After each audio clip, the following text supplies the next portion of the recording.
Welcome everybody. How is everyone doing tonight? Diamonds Plus Gaming coming at you once again as I'm going to introduce a new league that I started of my own. I call it the CBA, the Continental Basketball Association, in which all new teams, new look, new everything, and certainly has been interesting league.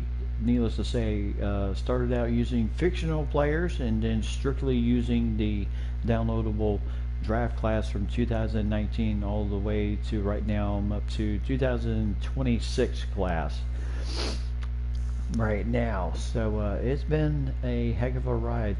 But we have teams like the Atlanta Flight, the New York Skyliners, the Toronto Huskies, the Philadelphia Barrage, the Cleveland Comets, the Charlotte Cougars, the Washington Senators, the Miami Flamingos, the Hawaii Hanu, the Flint Tropics, the Pittsburgh Phantoms, the Boston Sailors, the Indianapolis Guardians, the Cincinnati Royals, Mexico City Aztecs, the Buffalo Braves, the Brooklyn Dodgers, the Orlando Spacemen in the Eastern Conference, and then in the West you have the Seattle Reign, Memphis Hustle, the Kansas City Kings or Knights, the Los Angeles Riptide, the New Orleans Pelicans, Dallas Wranglers, Miami Wolfpack, the Milwaukee Wolfpack actually, Denver Outlaws, the Phoenix Roadrunners, the San Antonio Brigade,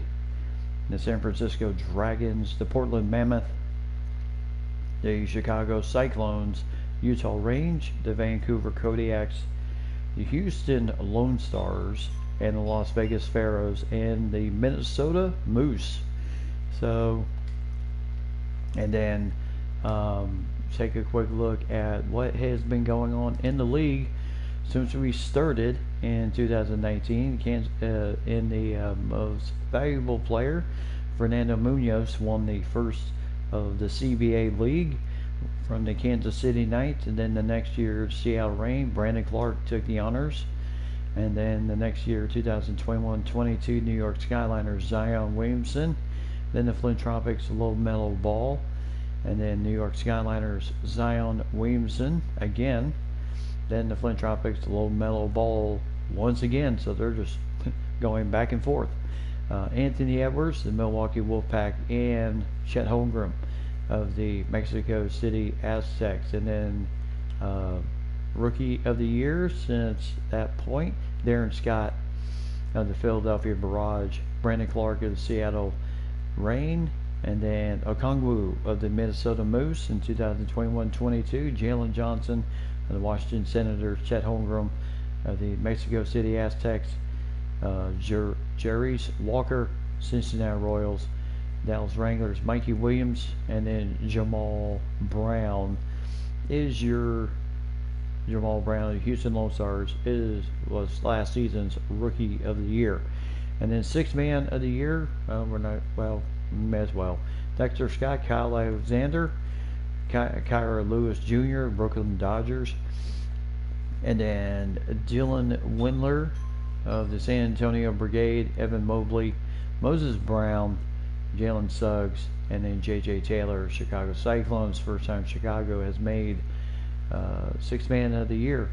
And then defensive player, I'll tell you, there's been, let's see, Fernando Munoz, Jesse Burke, Matisse Thybulle, James Wiseman, Jonathan Kuminga, James Wiseman again, Jonathan Kuminga, and then Chet Holmgren won defensive player of the year. And then we're not going to worry about the CBA first team, blah blah. Coach of the year has been interesting, but you have the Charlotte Cougars. Luke Wallace took that honor in the first year, and then Jacob Underwood took the one coach of the year with the Toronto Huskies. And then since then, Carter Mason, boy, what a run he has made with the Seattle Reign. He has literally dominated 6 years in a row. He has won Coach of the Year of the Seattle Reign. And unbelievable job he is doing with the Seattle Reign at this point. 2021-22 is when he took over the team, and he has been rolling with the team since then. And what do I mean by that? Well, here we go. The past champions. First ever champions, the Phoenix Roadrunners won over the Cincinnati Royals in 6 games in the grand final. J.C. Burke was the MVP in that. The Portland Mammoth won the second-year championship over the New York Skyliners in 6 games. Cameron Johnson was the MVP with that. Then Charlotte won their first championship over the Seattle Reign, and Theo Maledon was the MVP in that. But then Seattle Reign won it in 6 over the New York Skyliners. Then the Kansas City Knights won their first championship over the Hawaii Honu, and Cade Cunningham was the reason for that. Then the next 2 years, Seattle won championships in 8 straight games, 4-0 sweeps over the Hawaii Honu and the Boston Sailors.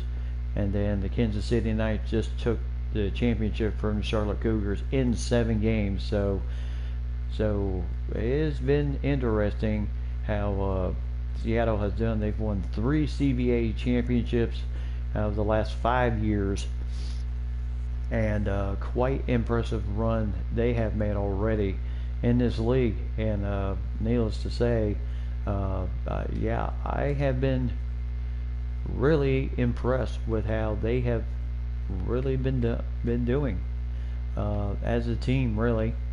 Yeah, the Skyliners have won 2 championships, and the Kodiaks have made it, let's see,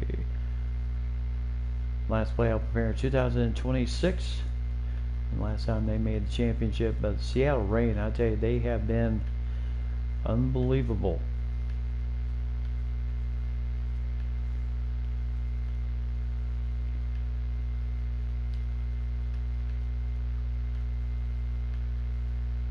Yeah, 4 if you count the 3, and then 4 CBA championships. 28-7 was their record last season, and they have really been impressive the last 3 out of the 5 years. Yeah, they lost here to Charlotte, second year in the 3rd year in the league in the grand final, in which they lost to Seattle, and then Seattle lost to Charlotte, and then boom, here they win here, then they lost in the playoffs, and then Kansas City took the championship, and then Seattle swept the next 2, and then the Knights took the championship, Charlotte Cougars. So if you're kind of interested of how I formed this league, well, like I said, downloadable draft classes from 2019 to I'm up to 2026 now.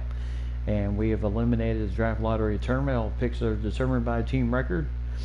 Offense at the time was given 10 seconds to get front court.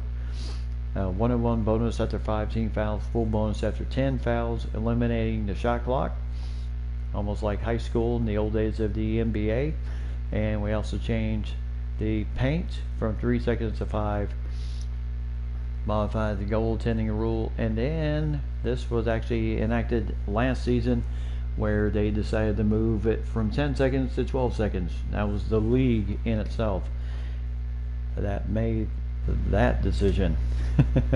It was kind of funny there.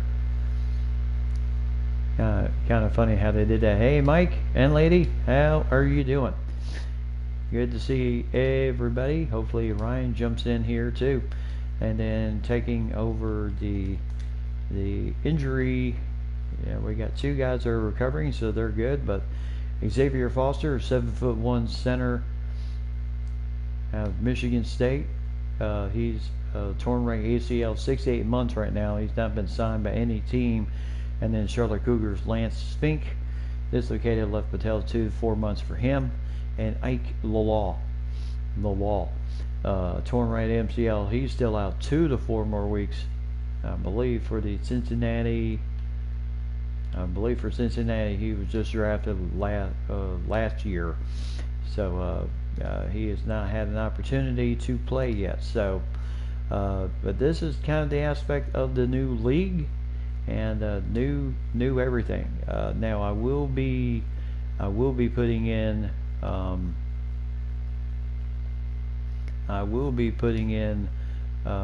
other guys down the road. Like I will be putting in the other guys, like the historical draft classes.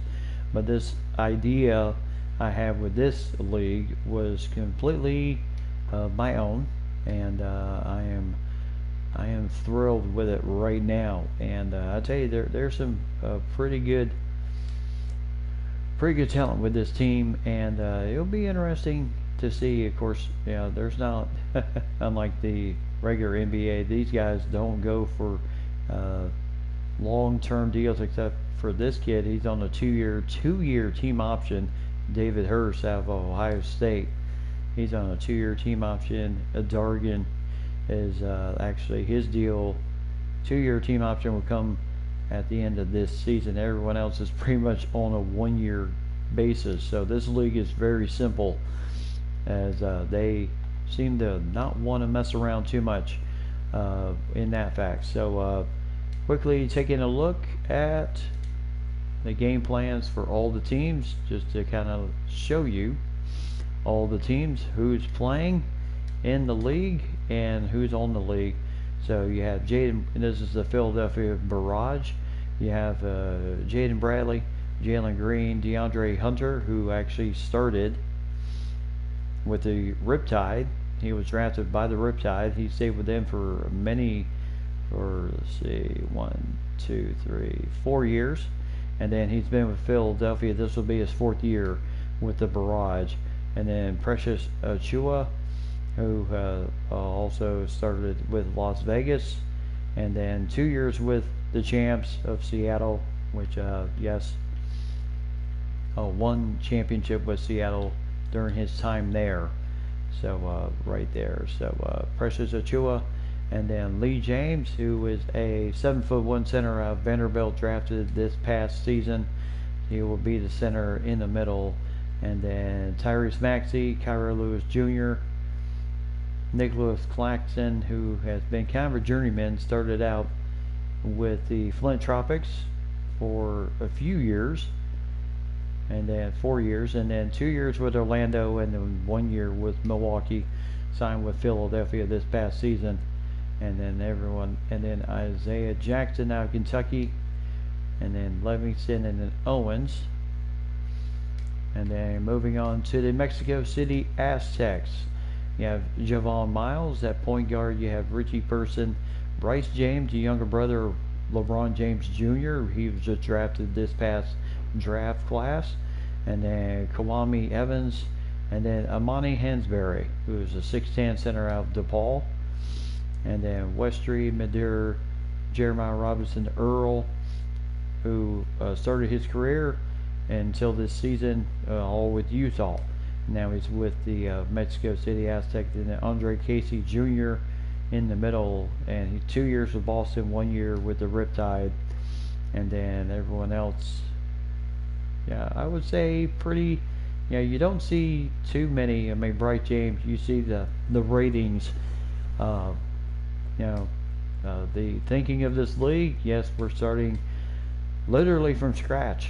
So, and then you have the Milwaukee Wolfpack with Jalen Suggs, who's been a little bit of a journeyman, started with Dallas, and then this is his 2nd year with Milwaukee. And then Anthony Edwards, who has been with Milwaukee his entire career, and then Keontae George, and then Nasir Little, who actually started out with San Francisco for many seasons, and then 1 year with the Riptide, and now he's with the Milwaukee Wolfpack. And then Jalen Duran, 7-footer out of high school, who was with New York last season, signs with the team. And then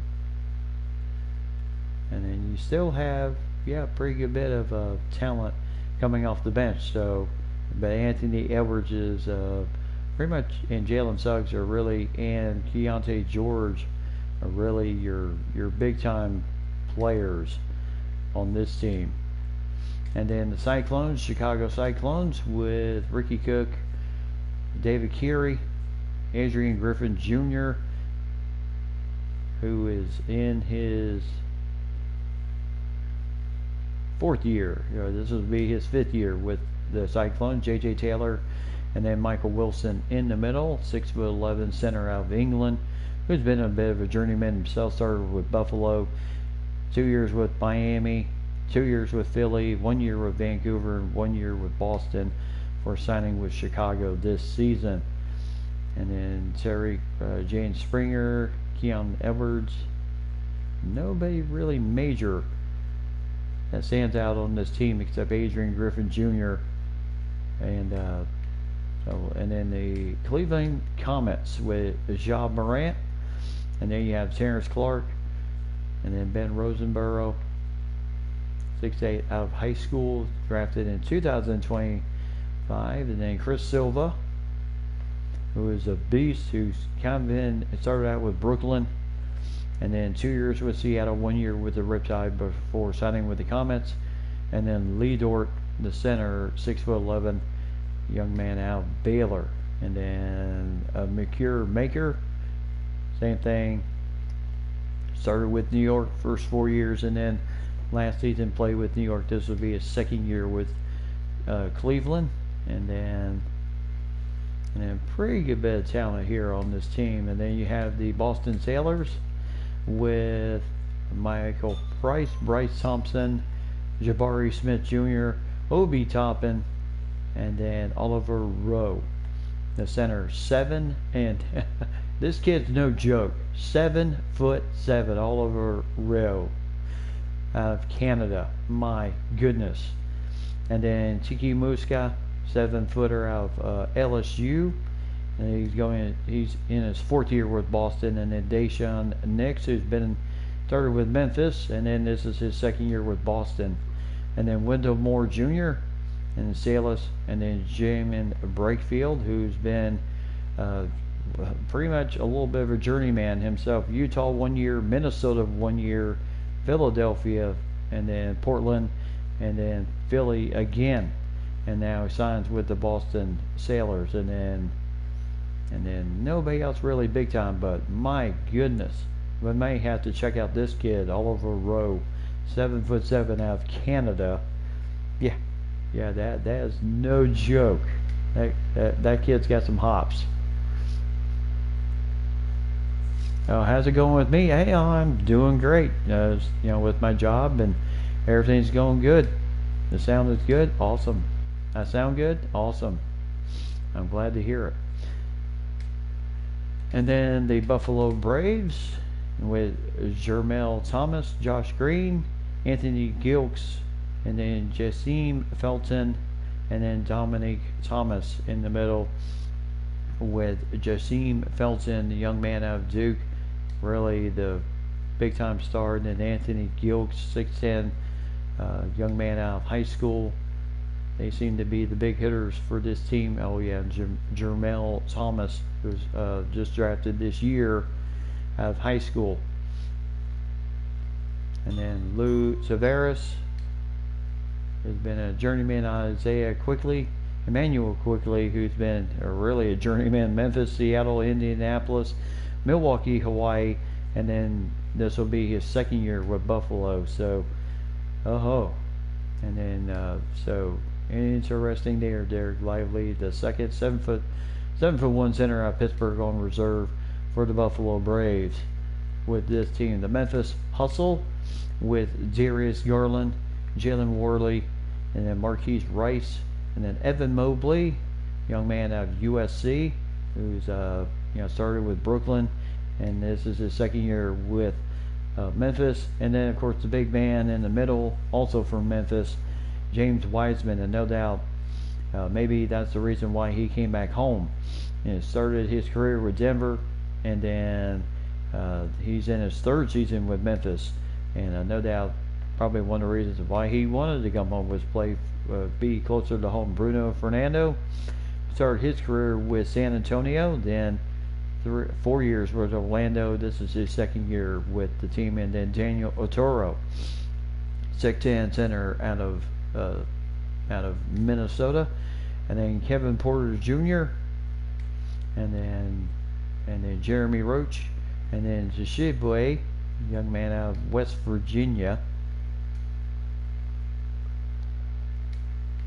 and then the Atlanta Flight, and then Alan Davidson, Namari Burnett, and then Cohen Rowbotham, and then Rocco Percussion, and then Bay Fall. 7-footer out of Texas. He's in his 3rd year with the team, and yeah, it looks like a pretty even team. We'll just have to see how the team does this season.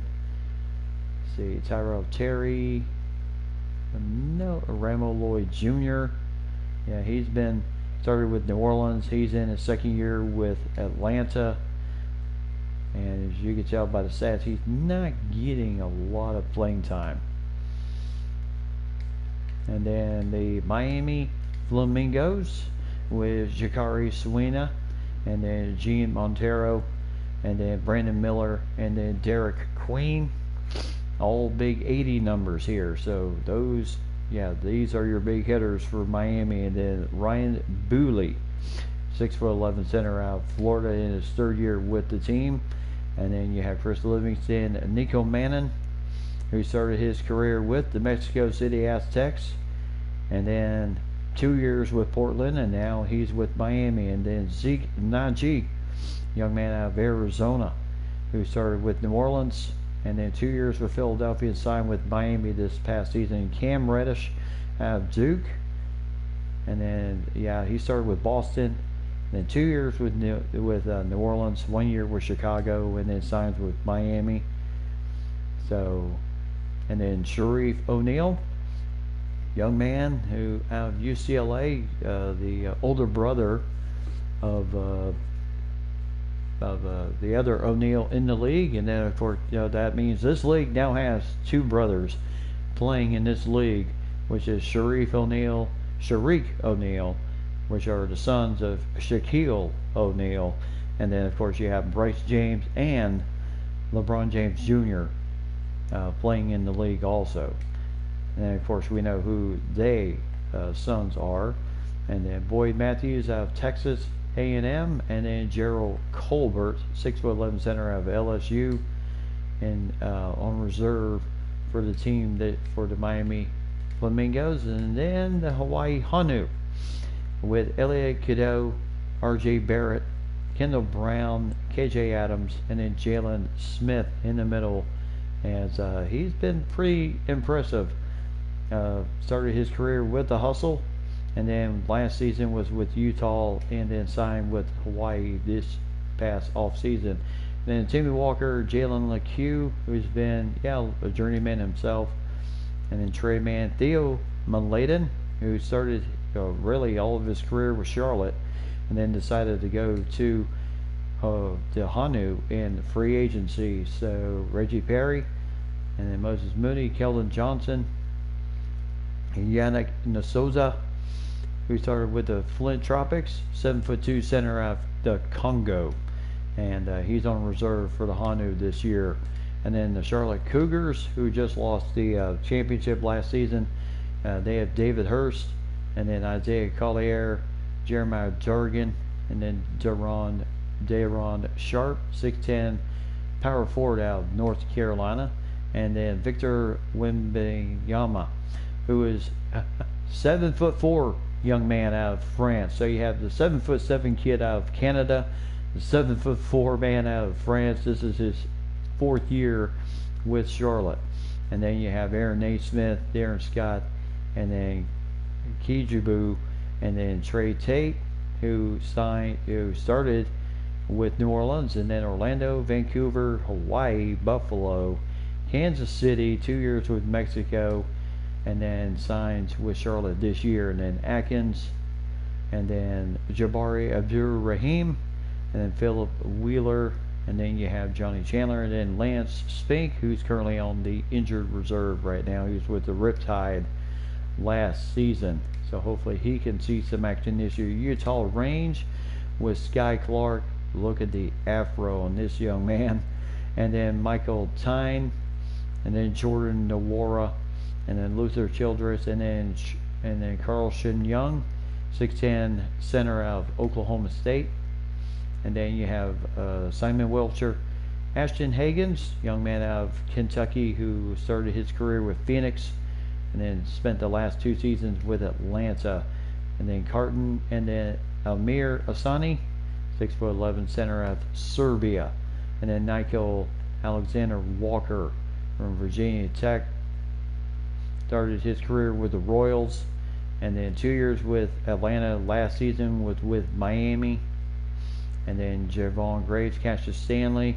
Scotty Lewis, young man out of Florida, who so far in his career all with the Mexico City Aztecs, signed with Utah this year. And then the Kansas City Knights, the current champions, the defending champions, Cade Cunningham.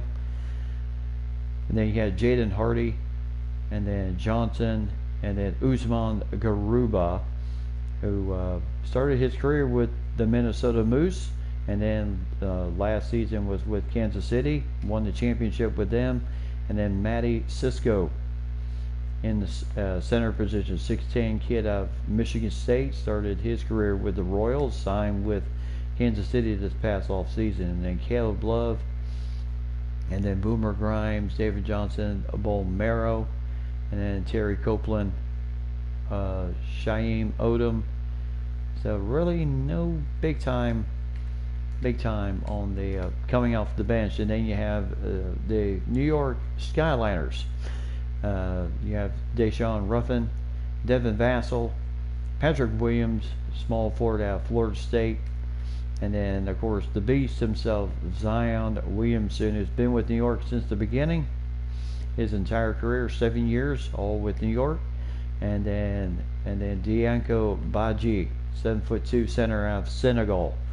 So needless to say, this league has some height.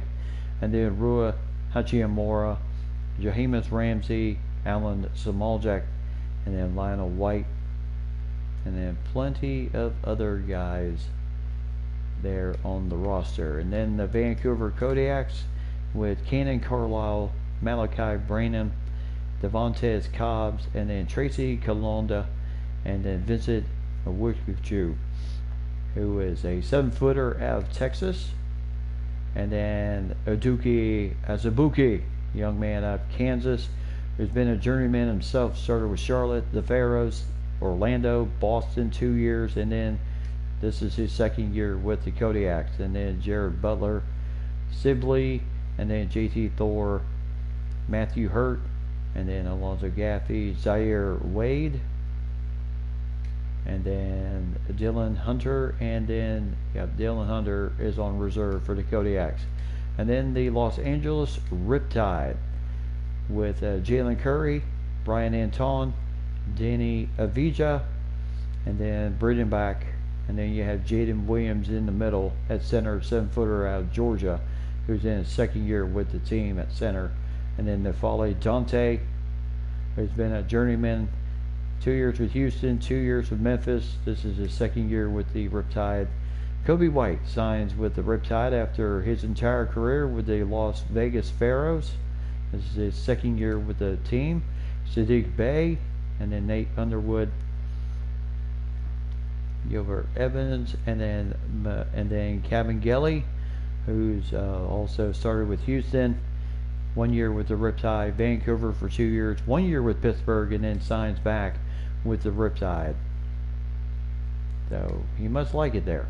And then the Orlando Spacemen with Kennedy Chandler, and then Somescu, and then Siku Dumboye, and then Cameron Sparks, and then Jesse Burt. So yes, as you can see, really no big time, as we've always known the league to be with major stars. These guys are making their own. And then Deshaun Scott, Juan Nunez, Isaiah Todd, who's been started with Orlando, then 2 years with New York, and then back with Orlando once again. And then Mojave King, and then Scottie Pippen Jr., who spent 2 years with Seattle, and then Patrick, and then Burroughs, Philip Sharp. And then you have the Dallas Wranglers with Mikey Williams, Amari Bailey, and then Julian Strother, young man out of Gonzaga, and then Naganga, and then of course the big man from Duke, Vernon Carey Jr., who's been started with San Antonio, the Brigade, and then last 2 seasons with New Orleans, signs with Dallas this year. and then Cooper Haynes, Jonas Nichols, and then Luka Zamanic, who's in his second year with the team. Tyler Hero, who started with Boston, did 4 years with them, and then 3 years with Indianapolis.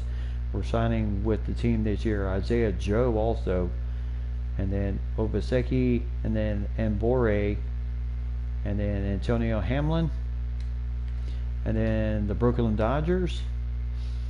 You have Dior Johnson, Robert Woodard II, and then Jackie Caldwell, Jaden McDaniels, the young man out of Washington who spent all of his career 2 years with Orlando, the rest of it with New Orleans.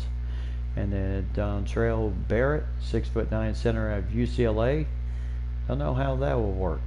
Then Mookie Cook, Drury, Xavier Tillman Sr., Josh Hall, and then you have Ware, Devin Dotson, who's been a journeyman himself, and then you have Nate Biddle, 7-footer out of Oregon. He'll be on reserve for the Brooklyn Dodgers. And then the Houston, and then the Denver Outlaws with Christian Jones, and then Brandon Boston Jr., Isaac Okoro, young man out of Auburn, who started with New York, and then 2 years with Kansas City, signed with Denver this year. And then Eric Daly Jr., and then Nick Richards, young man out of Kentucky, who been kind of just going everywhere. The Riptide for 1 year, Seattle, San Francisco, Atlanta, Buffalo, Orlando, and now in Denver.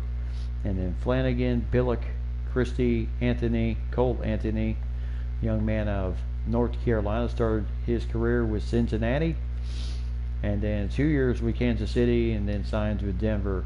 And then Jarrett Culver, who's been a little, started with the Hawaii Honu, 2 years with Cleveland, spent last season with Hawaii again, and goes to Denver. And then Jordan Poole, Jan Harris, Chandler Horton Tucker, and then the big man, Bol signed with Denver, but he'll be on reserve. 2 years with Houston, 2 years with Boston, 2 years with Cleveland, and then 1 year with Hawaii last season before being on reserve with Denver this season. And then in Indianapolis Guardians with Jury Sock, and then Desmond Bain, Harrison Ingram, and then PJ Washington, and then Rudis Donis, 6'11" center out of Latavia, and then Musa Diabete, young man out of Michigan, and then Arthur Robinson, and then Jerome Clark, which young man out of Iowa Western Community College, and then Isaiah Stewart, who started his career with San Francisco and then was with Brooklyn last season, signs with Indianapolis this year. And then the New Orleans Pelicans with DJ Stewart at point guard, Keon Johnson, and then Urban Clevazer, and then Brandon Huntley Hatfield, and then Chet Holmgren in the middle for the team, 7'2" center out of Duke, who started his career with the Aztecs of Mexico City before signing with New Orleans this year. And then you have Killian Hayes, Lucas Simons, and then Palmer, and then you have Frank Kepnig, and then really not too much else big time on the bench. And then the Pittsburgh Phantoms with Tyrese Halliburton, Babalo Velichkovetsky, and then Rayvon Griffith, and then Eisen Amanza, and then Amir Silla, Chris Clemens, Isaiah Mobley, Jalen McDaniels, young man out of San Diego State, who's been Hawaii, Utah, Miami, Indianapolis, Vancouver for 2 years, and then Indianapolis again, and signs with Pittsburgh this year. And then Darius Baisley, who started out with Vancouver most of his career, and then Houston, Miami, Vancouver again last season, and then signs with Pittsburgh this year. And then John Butler Jr., Adasi, and then Enoch Obuke, and then G.J. Taylor Pay on reserve for Pittsburgh. And then the Pharaohs with Josiah James at point guard, and then Josiah Kennedy, and then V.J. Miller, Elijah Fisher, and then Dylan Anderson. In the middle, then you have Nathaniel Sasser, J.C. McGuire, Thomas Ward, Cameron Fletcher, and then Ball, C.J. Walker Jr., Efton Reed. And then the Flint Tropics, of course, they have LaMelo Ball as their point guard, Arterio Morris, Jonathan Kuminga out of Duke, and he has been with the Flint Tropics his entire career. Both him and LaMelo Ball have been with their original teams since the beginning.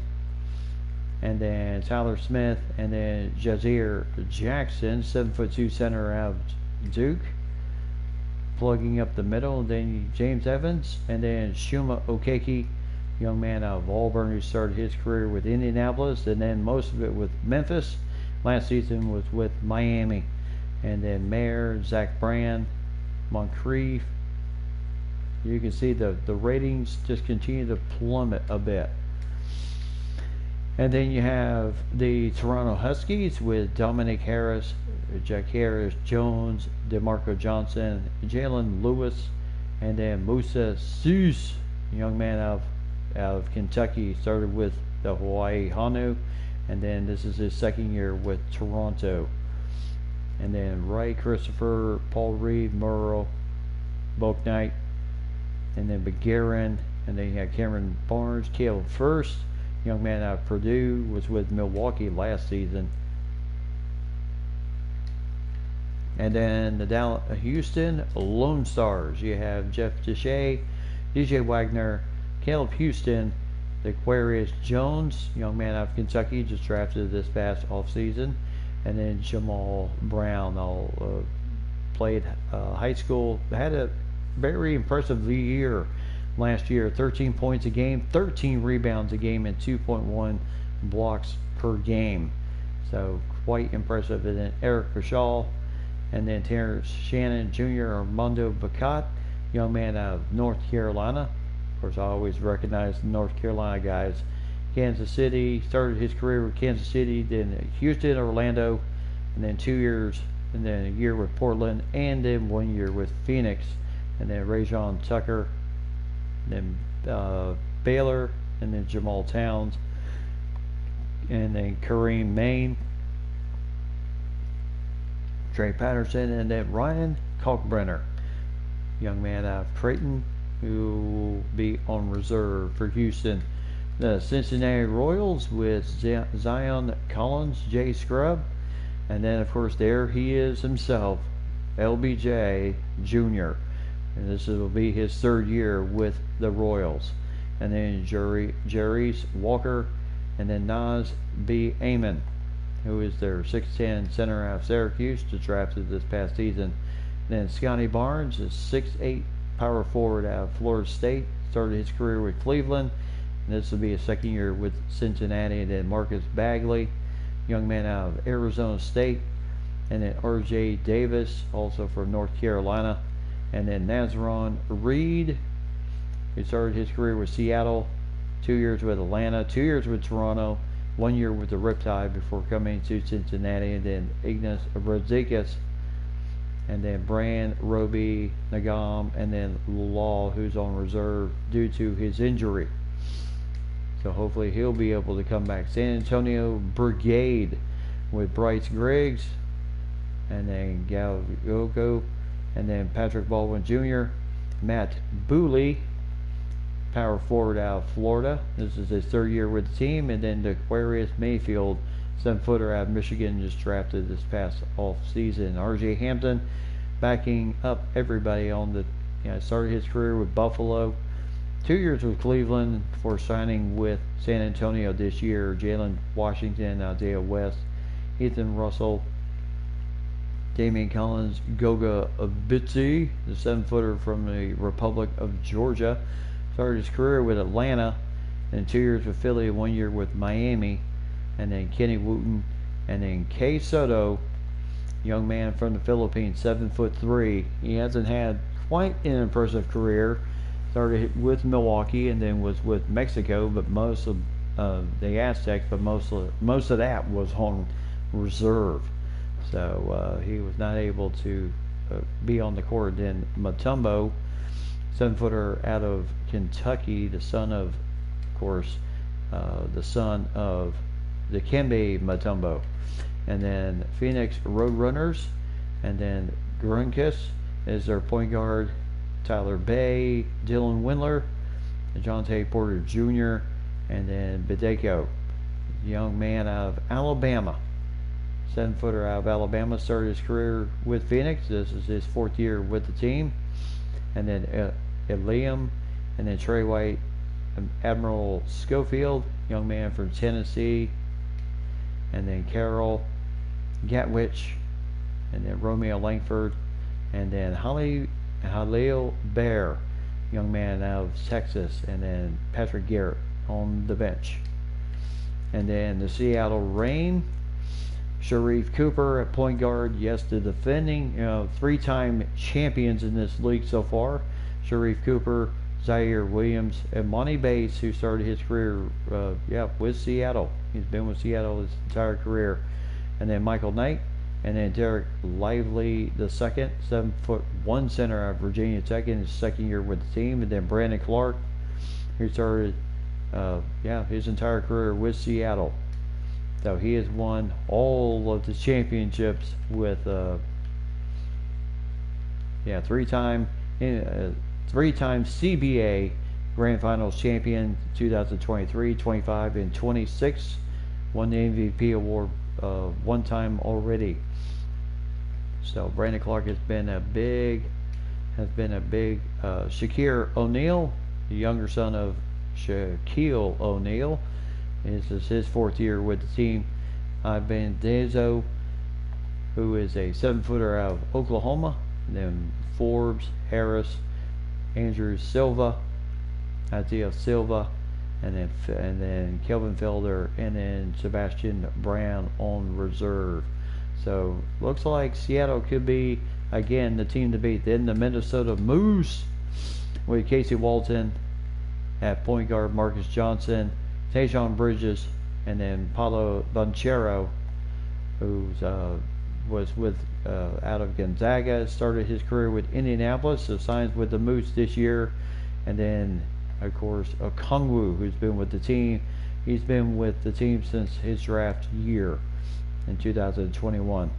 And then Mercadal, Devin Askew, Jamie Hollins, Marco Jackson, and then you have P. James Payne, John Petty Jr. out of Alabama, who's been a journeyman. Vancouver, Cleveland, Kansas City, Dallas, Toronto last season, so he signs with the team this year. Moses Brown, 7'2" center out of UCLA, been with Memphis, Charlotte, Memphis again, Miami, 2 years with the Brigade before signing with the Moose this year, and then Zimmerman on reserve.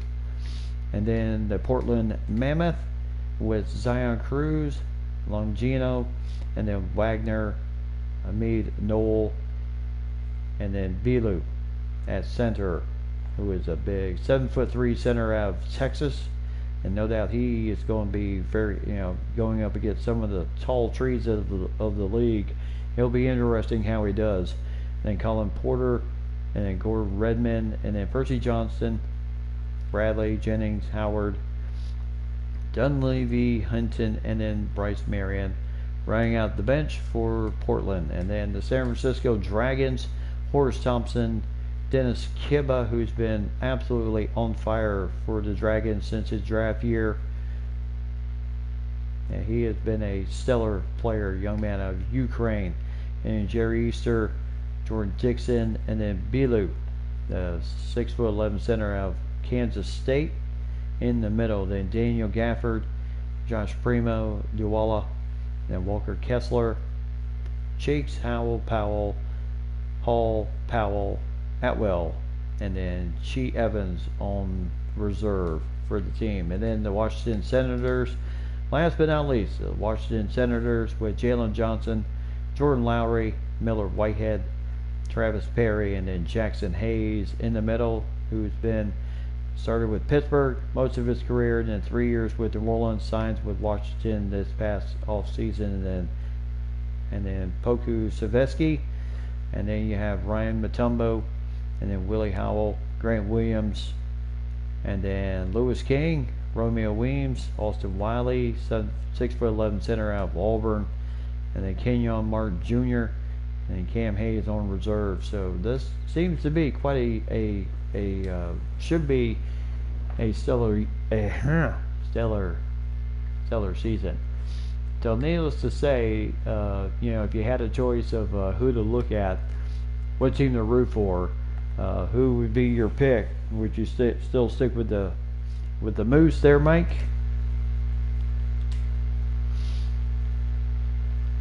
Hey, AZ Reacts, how you doing? Oh, she is doing fine.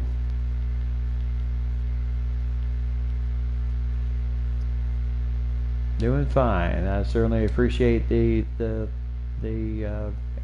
you asking. So needless to say, let's take a look at this big man. We're going to take a look at this big man, then we'll jump into the 2021 season with this young man, Oliver Rowe, out of 7'7" kid out of Canada.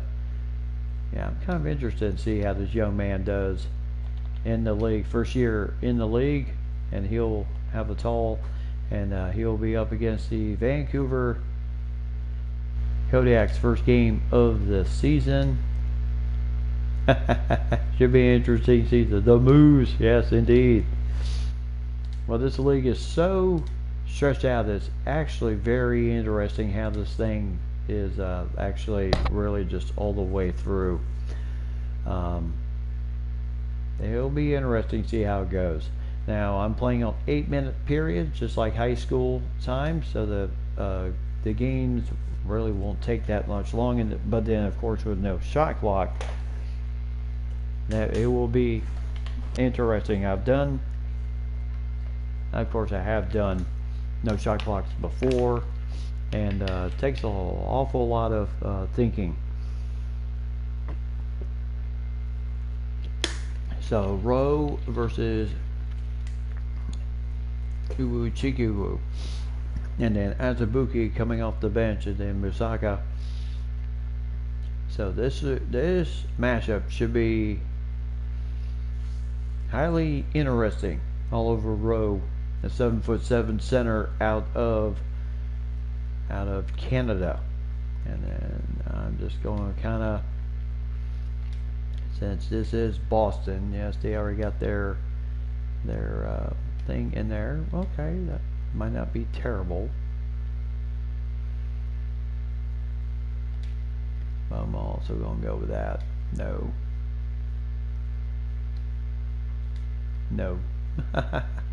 I changed everything. I still like that. And then triangle offense. Alright. So this should be interesting. Welcome to Vancouver, Canada, the T-Mobile Arena, where the Boston Sailors will take on the Vancouver Kodiaks here tonight. First game, new season of the CBA. Referee toss-up. Well, that was just absolutely no challenge. Rowe just swiped that clean.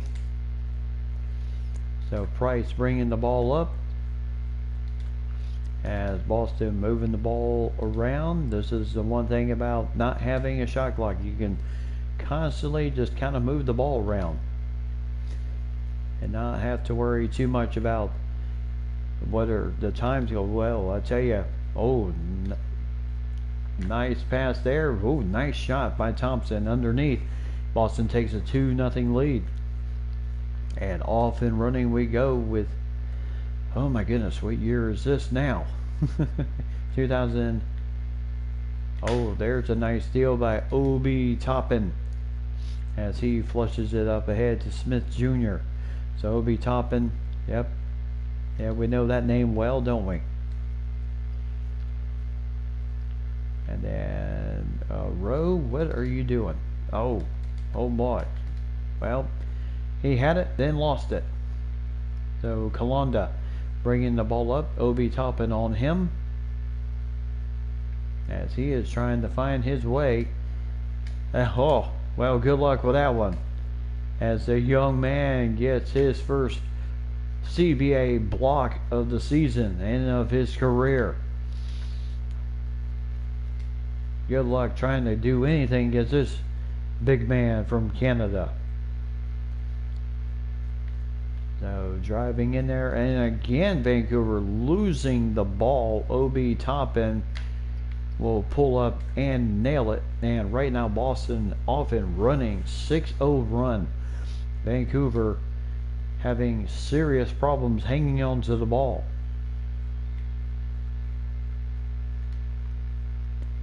As you can see, Boston really keeping things tight defensively. They are just absolutely.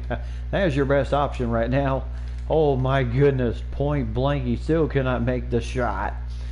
And Vancouver scoring drought the first 2 minutes and 12 seconds of this game. So right now they are really just working the ball. So Rowe coming in, and whoa, look out! It looks like he is just going to tear the rim off with that dunk. I mean, young man doesn't even have to jump. And a timeout for the Kodaks. Yes, and they're down 8-0. They need to take a timeout. So a heck of a start for the Boston Sailors.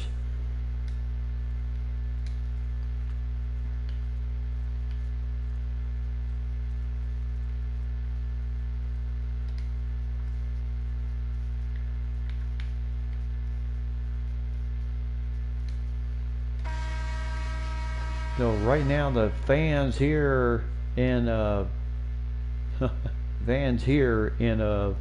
Vancouver are a little shocked.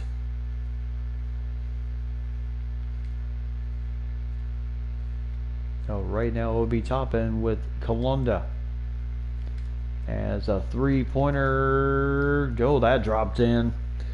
So 8-3 on a three-pointer by Vancouver. And they finally break the scoring drought here at the beginning. So right now, there's a nice screen inside to the big man himself. Could not finish it. But I tell you, look at this, just swift and quick as a gazelle. Yeah, it kind of reminds me of Sean Bradley just a little bit. And Rowe commits his first foul. Now that's the big thing that this young man's going to have to do, is stay out of foul trouble. So there's 2 points for Vancouver, 8-5. So they cut it 8-0 run for Boston, and all of a sudden Vancouver scored 5 straight.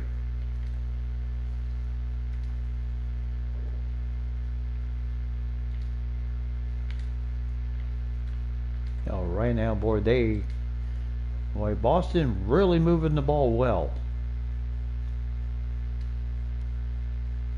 And almost a risky pass there, as they are really trying to, and now they get it inside to the big man, Rowe, and 2 points. And Chukwu wondering what he has to do against this big man from Canada.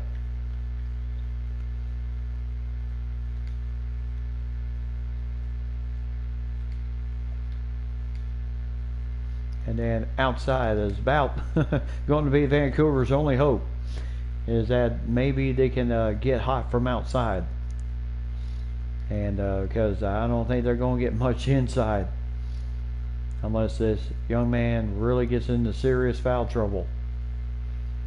So OB Toppin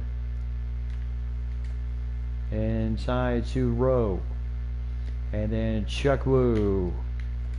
Nice defense there. Somehow forced the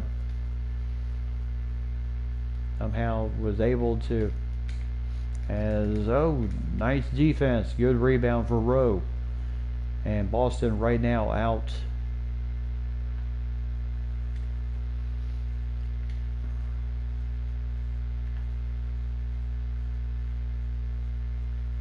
And right now, nifty move by Thompson, and it's 12-5 with 2:40 left to go here in the first period.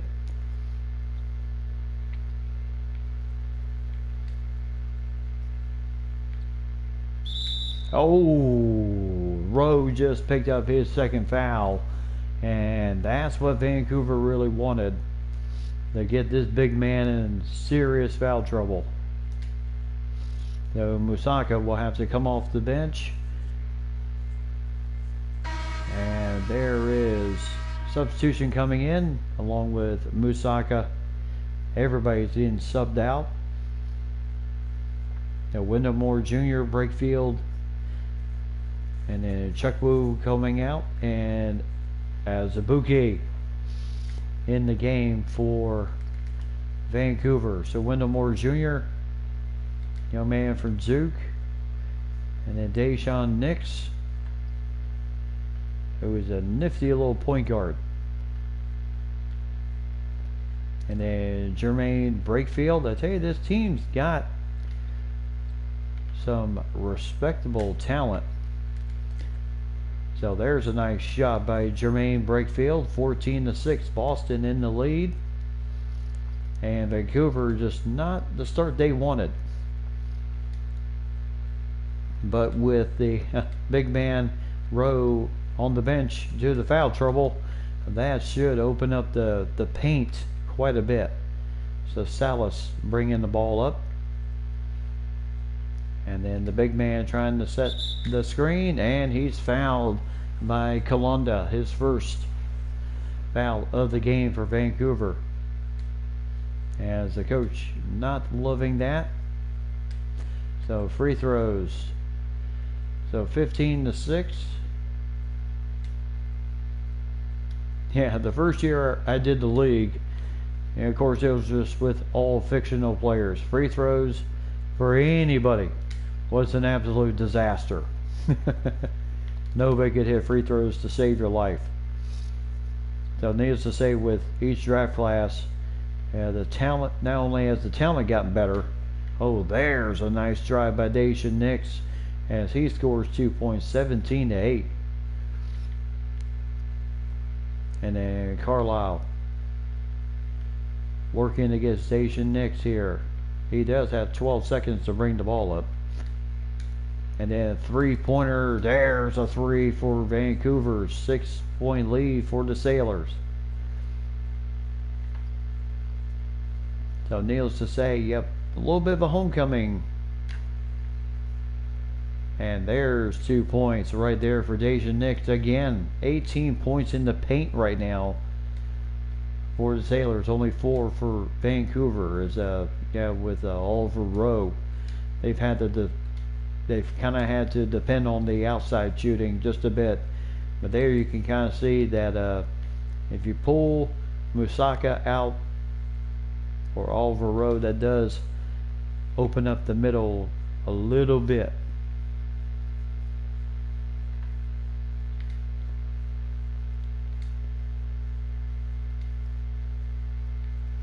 So inside, little turnaround jumper for Moore, could not hit it.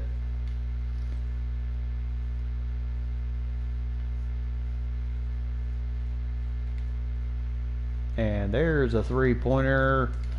Nope. Oh, what a block! As there's some nice rebounding there for Boston, and that's the end of the first period. So Boston ahead 19-13 in game 1 of their opening season of 2027-28 season, I believe.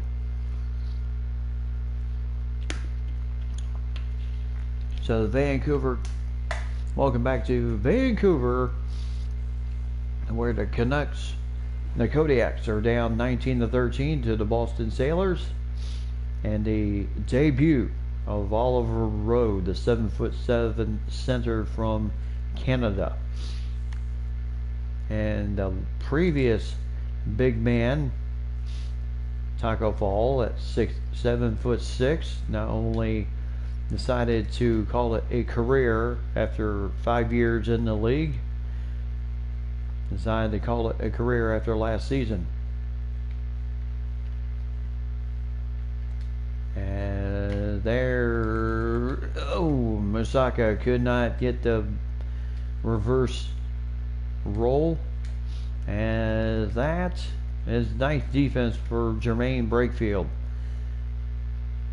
So 19-15 Boston. I tell you, Vancouver, they're not giving up.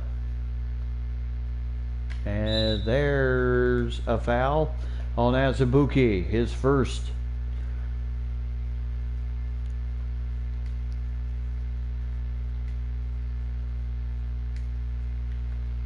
So the first free throw for Dejan Nix. First time he's been to the line in the game. Oh, 1 out of 2.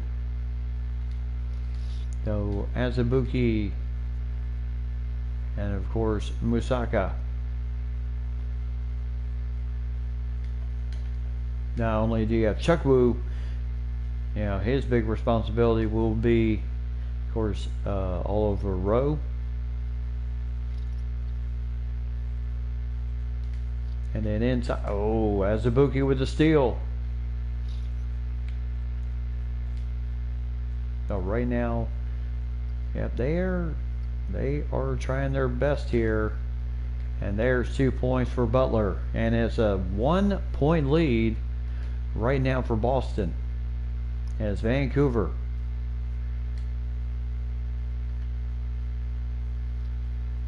So Musaka, yep, nothing happening there. So inside to Jermaine Brakefield, and he'll score 2 points. So nice shot there. 3 point lead for the Sailors.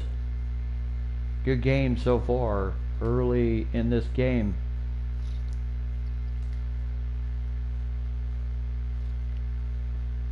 And then Brakefield, 2 points inside there, just did all he could.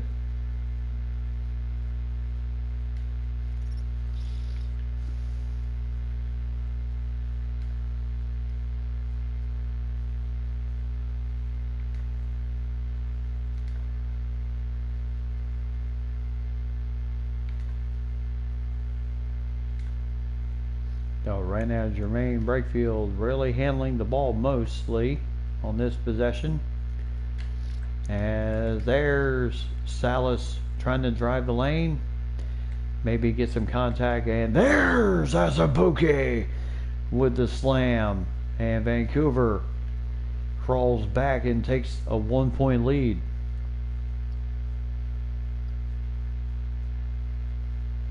So Dejan Nix pulls up the jumper, no good there.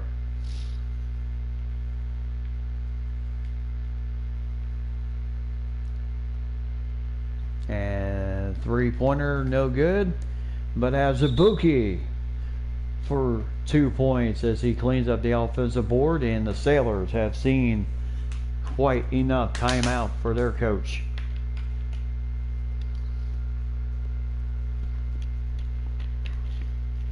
So Sailors down 3.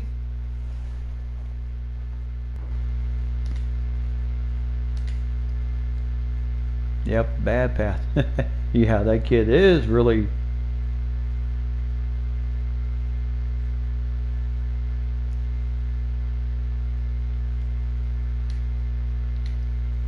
Oh yeah, sorry I didn't describe the colors. For the teams, the Sailors are in the gold uniforms.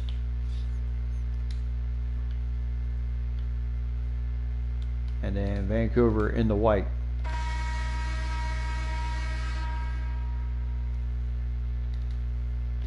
Alright, so Obi Toppin bringing the ball up,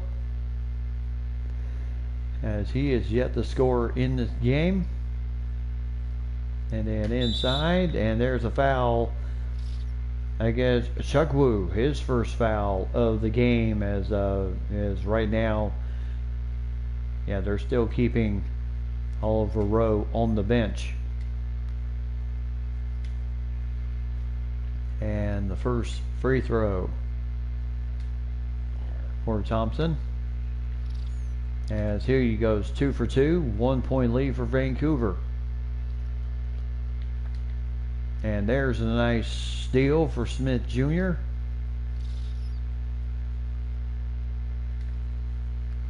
Now, one thing that since there is no shot clock, the coaches like to really work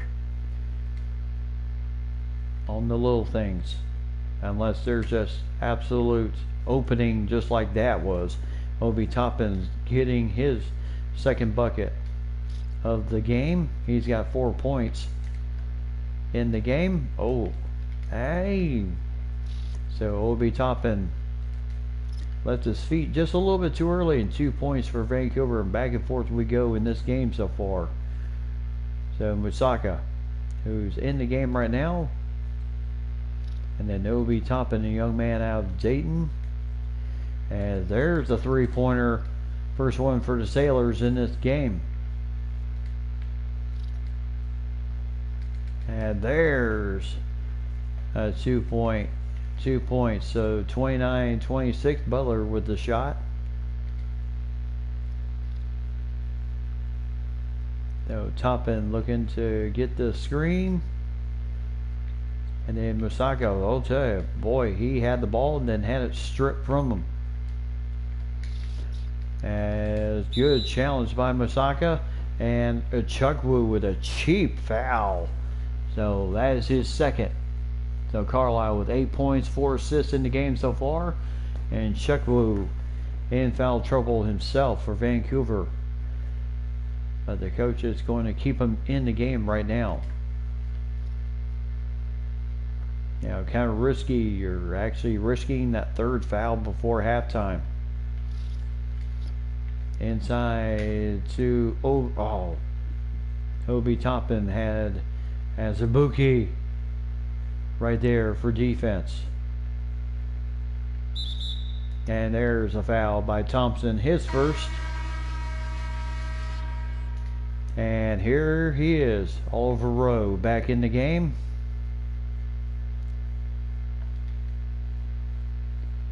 So he knows he'll have to kind of play it. Oh, there's a three by Carlisle once again. And he knows he'll have to kind of play it a little cool himself.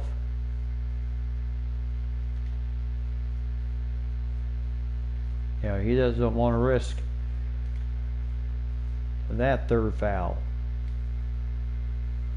So Thompson.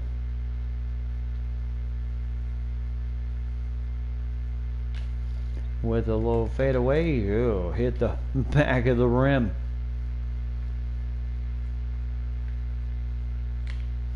As good defense for Thompson, not fouling on that opportunity there. And then inside to, of course, the young man Rowe. Good luck. Oh, he could not get that one. Chukwu was being so careful not to pick up that third foul.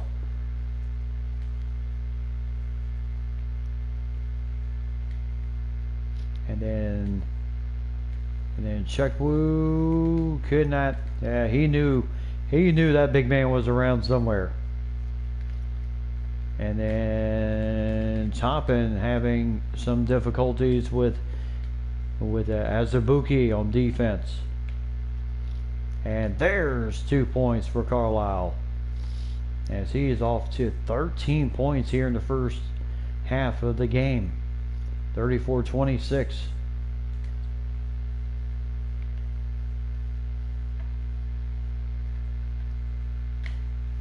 And Toppin still having severe issues with the big man, with Azubuike.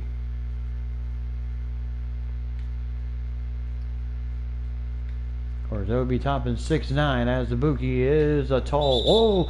Obi Toppin with a block. So no freebies anywhere. So Obi Toppin and Smith Jr. will come out. Wendell Moore Jr. will come in. Smith will just move down to power forward. Obi Toppin will get a rest before halftime, but Oliver Rowe will have to be careful, and he went and challenged, and of course Vancouver could not. They are going to have severe issues There's a foul by Azubuike, his second foul. So Chukwu and Azubuike with 2 fouls. Well, he had to do all he could just to stop this tall man from tearing the rim off here in Vancouver. And for a big man, boy, he hits very, very smooth free throws.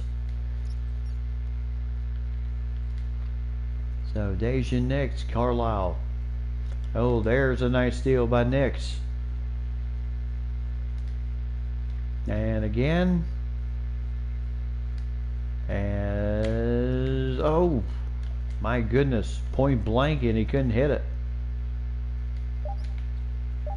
As there's a 3-pointer for Vancouver, and that has been what has been working for him. Nix, as the shot goes off, 37-28 in favor of Vancouver. So the game did not start quite as well for them, but they certainly fought back in the second period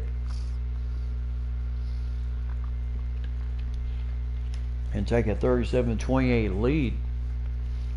Now, heck of a first half right there, Oliver Rowe. Heck of a start for the, yes, they are.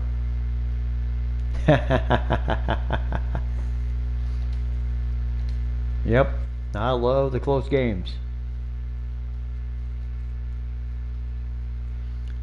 But Carlisle for Vancouver, boy, what a first half he has had. And Oliver Rowe, that was his first 2 points of the game. Obi Toppin had a pretty decent first half, but last couple times he shot the ball, he had to deal with Azubuike, and did not go quite as well. Thompson with 8 points leads Boston, and then Carlisle with 13.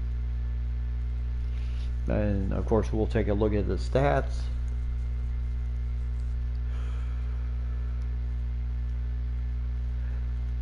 As we take a look at the first half stats, so Kenan Carlisle, 13 points, 5 assists for this young man of Louisville. And then Jared Butler with 8 points. And then Cobbs with 4 points. Azubuike with 4 points, 10 rebounds already in the game. Boy, he was just gobbling up the rebounds there, and also has a steal and an assist. He also has 2 fouls on him. And then Branham with 3 points, Kalunda with 3 points and 1 steal, and then Chukwu with 2 points, 2 rebounds, 1 assist, and also 2 fouls on this young man from Texas, 7-footer out of Texas. And then Sibley, JT Thor, Matthew Hurd, Gaffney, Zaire Wade, and Morton have not played in this game as of yet. And then Bryce Thompson, nifty move there, has 8 points, 1 rebound, 1 assist, and 1 steal. Young man out of Kansas, started his career with Brooklyn, signed with Boston this year. And then Oliver Rowe with 6 points, 1 rebound, 1 assist, and a block shot for good measure. Just for fun. And then, but he is shooting 2 for 6 from the field right now. And then Dejan Nix, 5 points, 1 assist, and 1 steal for him. And then Jermaine Brakefield with 4 points. Obi Toppin, 4 points, 1 rebound, 1 assist, 1 steal, and a block shot. He is shooting 2 for 5 in the game, though, as the last couple attempts he had to deal with Azubuike. So, and then Tiki Musaka, the 7-footer out of LSU, backs up Oliver Rowe. Has 1 point and 1 assist for him. And then Jabari Smith Jr. with 3 rebounds, 1 assist, and 1 steal. Wendell Moore Jr. has nothing right now. Michael Price with 2 rebounds, 1 assist, and Hunter Salas with 2 rebounds. And then Hannah Thompson and Beekman, nothing on the board as of yet. So decent first half, but I tell you, it was Vancouver taking control in the second period. So here goes Vancouver trying to force a little bit faster tempo here. And this is what Boston's very good at, getting active hands on the steal. And there's a foul on Branham, his first. So Thompson driving the lane. So the Kodiak's coming up on the road against Washington and New Orleans, and then back home for 2 games. So Thompson will get the first.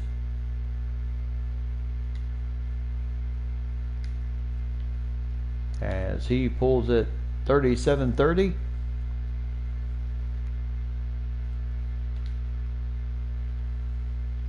So right now Vancouver, like I said, with the big man in the middle and Price picking up the foul on that drive. So with the big man in the middle, you just have to really be careful.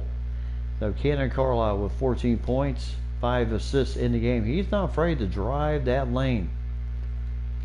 And Rowe with the rebound. So 1 out of 2 for Cannon Carlisle at the free throw line. Now Thompson, oh, nice little inside move. 2 points, 38-32. You're not going to give up that wide open dunk. And again, Rowe giving Chukwu all sorts of issues. Yeah, Chukwu just kind of did a little half hook.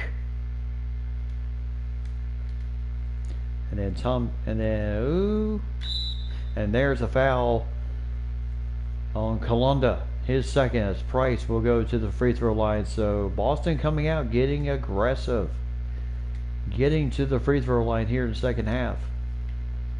And that's how they have really started to trim this lead. So 38-34.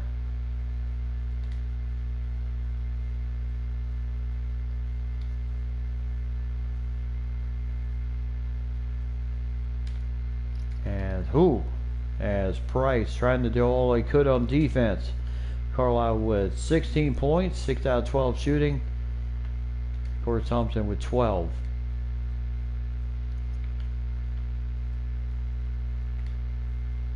So it will be Toppin looking for that maneuver, and then Oliver Rowe. As he'll score 2 points. Chukwu, nothing he could do there. 6 points in the first half for Oliver Rowe, but he did pick up two fouls. And there's Carlisle again. He's already got 18 points.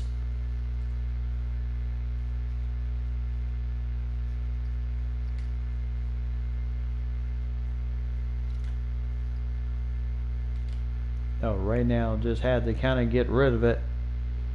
And there's a foul on Kalunda, his third, as Obi Toppin will head to the free throw line.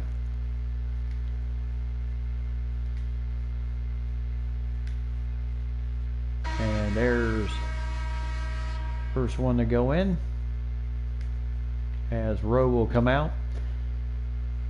42-38, 4-point lead for Vancouver. Oh, I tell you, this is what I mean. Active hands for Boston. Oh, there's 2 points for Kalunda.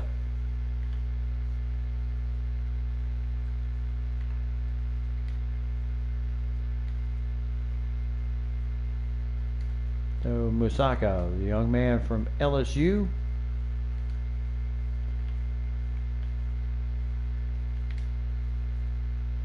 Over to Salas, and then back out, and Salas, oh, really fighting for Branham for that rebound. There's a three-pointer, and Vancouver really using the three-pointer as well. 47-38.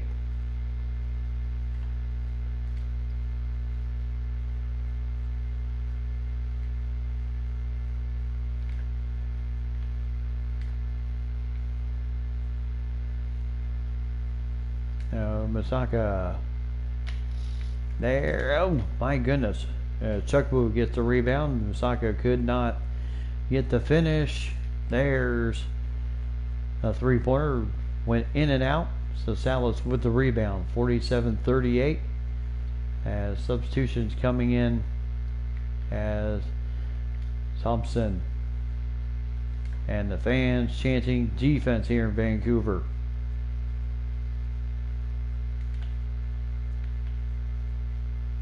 Oh, there is 2 points for Price as he found the lane wide open. So pull out Chukwu and the rest of the guys. Kodiaks will take a timeout. No, they've used plenty of timeouts already so far in this game. So share your thoughts. Mike and Lady, what do you think of this CBA league?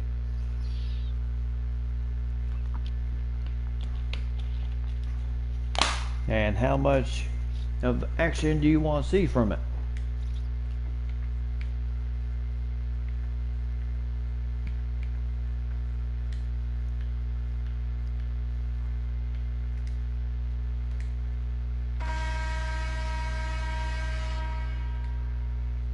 So Vancouver inbounding after the timeout. So Azubuike was thinking about it. As who? There is defense again. Dacian Nix with nice defense on Carlisle to prevent the easy bucket. As we're inside, and there's a foul on Chukwu, his third. So Jamin Brakefield drawing the foul there. 6 of 8 out of the first half, and then 6 for 6 from the free throw line. This is how Boston has really kept things within arm's reach. So 2 points, 47-42 in favor of Vancouver.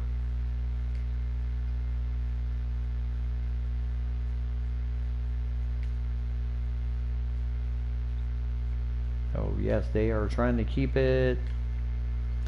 And nice defense again for Boston. Now 3 minutes left to go here in the third period. I told you these periods would go by pretty quick. And Brakefield, could not get it to go in, but Butler picking up his first foul. Fans not loving that here in Vancouver, but it's okay. So Brakefield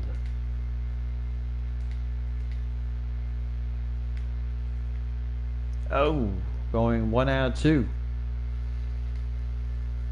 So Carlisle trying to hustle the ball up. Yeah, he has been the man so far for Vancouver. Now inside to Chukwu with Wendell Moore Jr. on him, and boy, what a steal for Misaka. And Brakefield fouled by Branham. His second foul.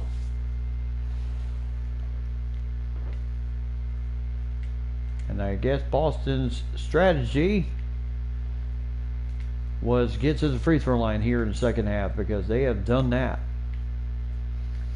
So 47-45. Vancouver's lead is down to 2. As Boston has certainly ramped up the defensive pressure.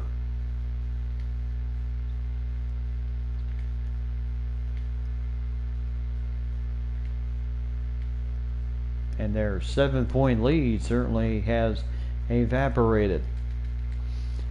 So Misaka Moore Jr. with the rebound. So Wendell Moore Jr. Yep. Brakefield, nice steal there, and then backcourt.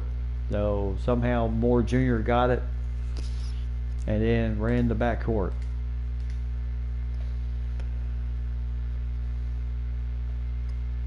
So Rose still on the bench. So Brad Stevens being very careful with this young man. So Salas with nice defense once again. Moore Jr. coming up with the rebound once again. So a chance to either tie or take the lead.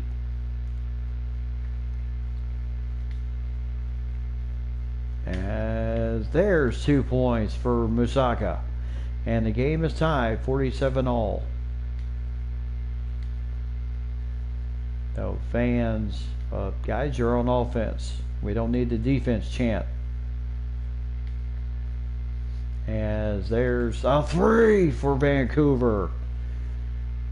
So 50 to 47.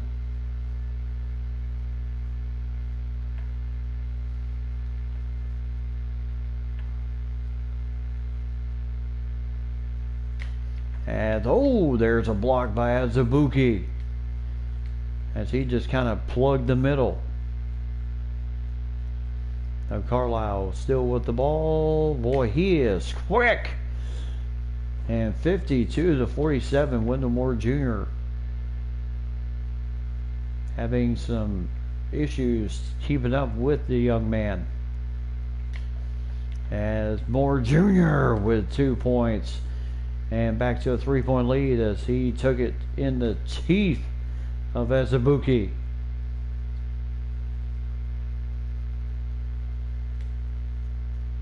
And I think the crowd is confused because when they're on offense, they're chanting defense.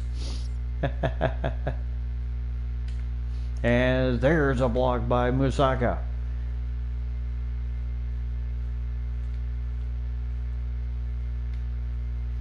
So right now, yep, Deja Nick says, let's pull it out here. And he did get the buzzer beater. They'll take a look at it. But I believe he got rid of it before the buzzer hit.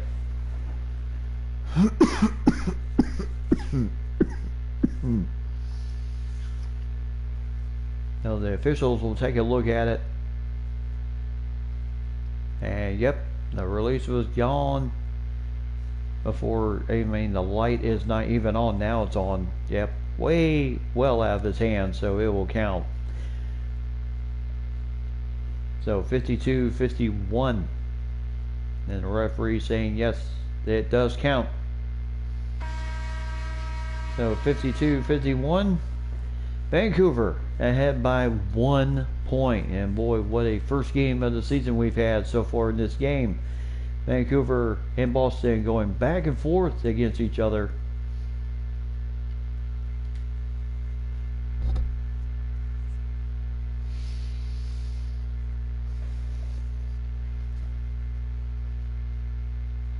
Now Brad Stevens letting his team know you're not out of this thing yet.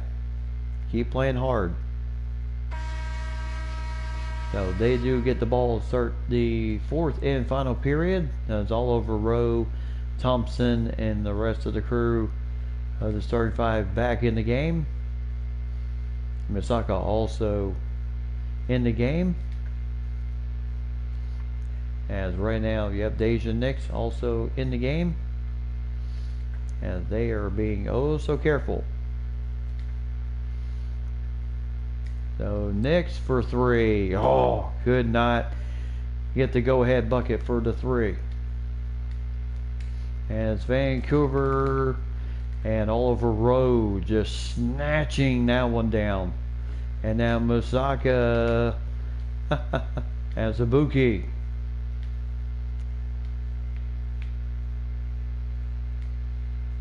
So Oliver Rowe surviving this game so far with only 2 fouls. Of course, Brad Stevens has been exceptionally careful with him, and there again, just nothing you can really do. And there's a nice dunk for Wendell Moore Jr. as Boston takes the lead, as he just nice little stutter step pass has Azubuike, and Boston ahead by 1 point.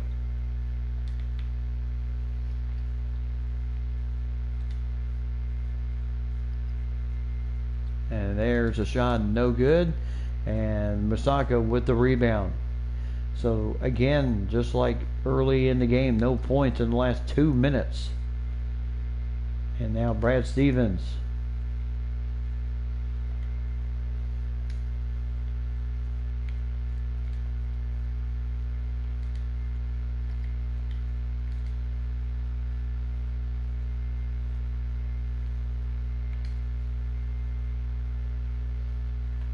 So Thompson. Yep, he was thinking about the drive, but no dice there.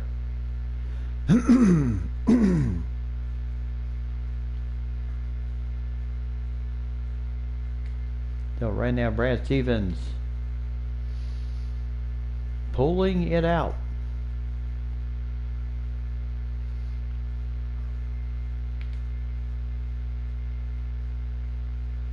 And then Dejan next with the ball, and then Thompson.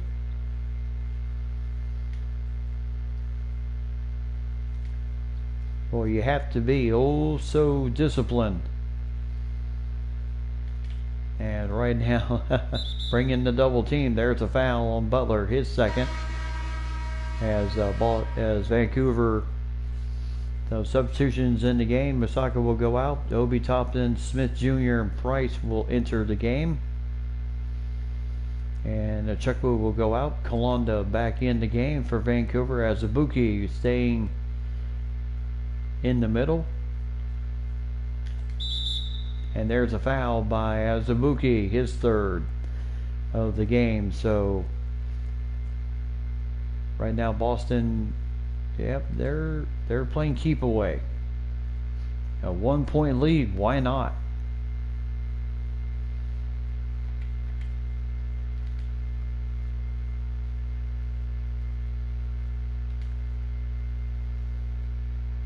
So Price with the ball now.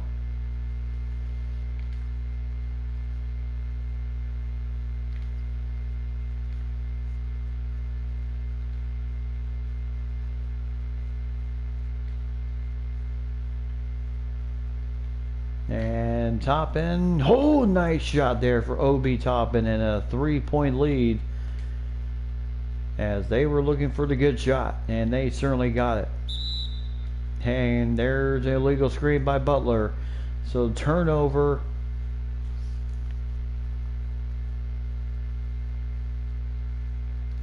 So turnover there. And Boston gets the ball back.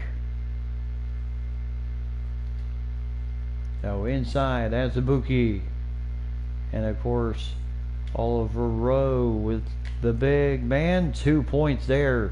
Azubuki, nothing he could do there. 10 points for Oliver Rowe in this game. And there's a timeout for the Kodiaks. So they have seen their lead disappear, and they have had some issues of scoring points, especially with Oliver Rowe in the middle.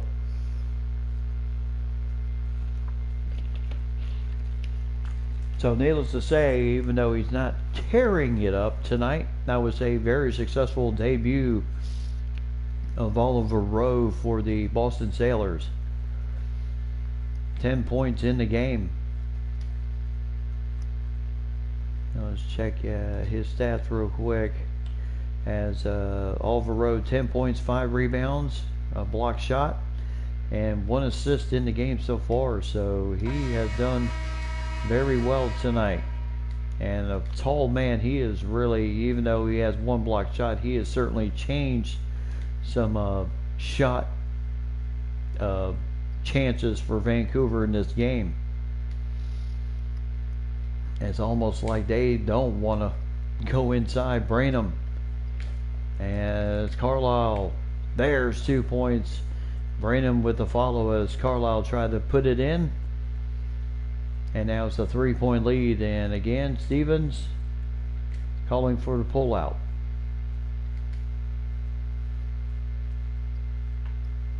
So Obi Toppin, yep, 2 big points for him during the last stall out.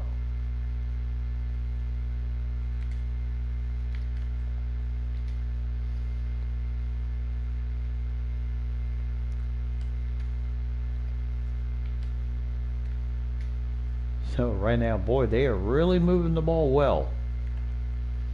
So Obi Toppin. So Price for three. Got it! And that is a big three. Yes, they have made, the Kodiaks have made more threes, but Boston just doesn't chunk it up there for fun. They take their time. Vancouver for three, no good there. Price with the rebound. 2:45 left to go. And Stevens once again calling for the yank out. Calling for the stall. Burn some time here. So Toppin with the ball. Oh, Thompson. And he is fouled by Azubuike, his fourth of the game. Yeah, you know, he took a little bit on that drive. Bryce Thompson tonight, 12 points, perfect from the free throw line tonight, and make that 13. And 2 for 2 once again, 62-54. Kodiak calling another timeout. So 2:21 left to go in this game. Boston, I tell you, they had the lead, then Vancouver took it, and then Vancouver held it. Boston fought back, and they have certainly done their job here today, doing what they need to do to put themselves in a really good position to win the first game of the season, of the new season, of the 2027-28 season. So Bryce Thompson, tonight's player of the game. And boy, what a job he has done tonight. Passing, scoring.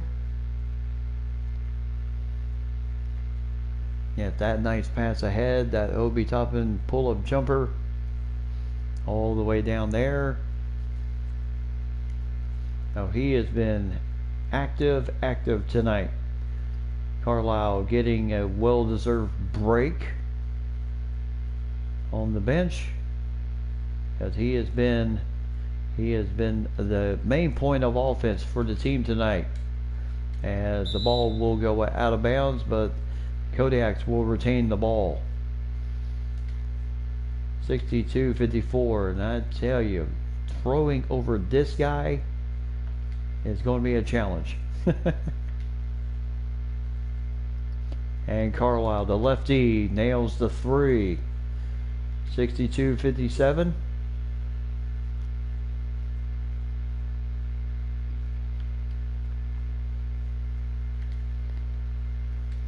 So inside, nope. Dennis Smith Jr.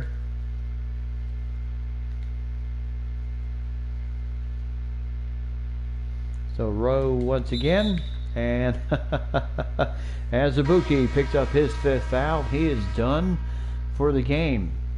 So that will bring Chukwu off the bench as Azubuike ends his night.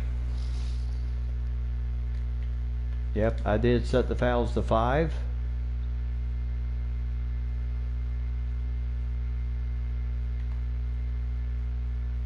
Just a bit more of a challenge.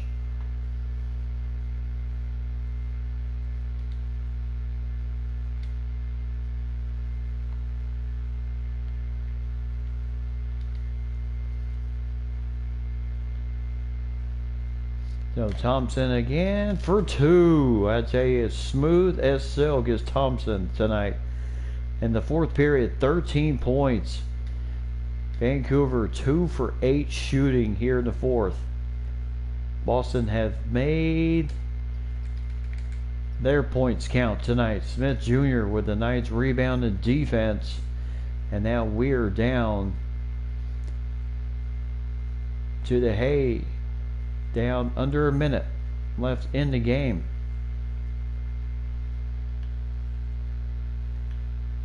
And just in case, Stevens going to bring his free throw team in. Oh, there's a steal as they were trying to find Thompson inside.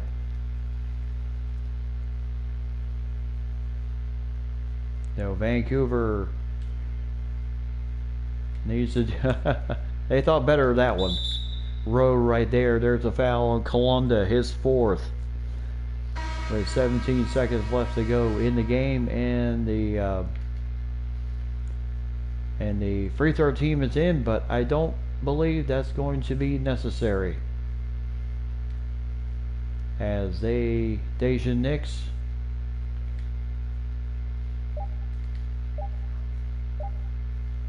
as they'll just run out the clock. Boston takes the first game of the new CBA season, 64-57. Vancouver, well, they had the momentum, and then Boston came back, took it from them, and wins this game 64-57 in a very hard-fought game. But Boston, down the end, boy, they made the shots when they needed to down the stretch to win the first game of the season. And a heck of a debut for Oliver Rowe, the 7'7" kid out of Canada. He certainly made things difficult in this game for Vancouver, as when he is in the game, Vancouver really relied on the outside shooting, as they really did not go inside too much against this big man from Canada.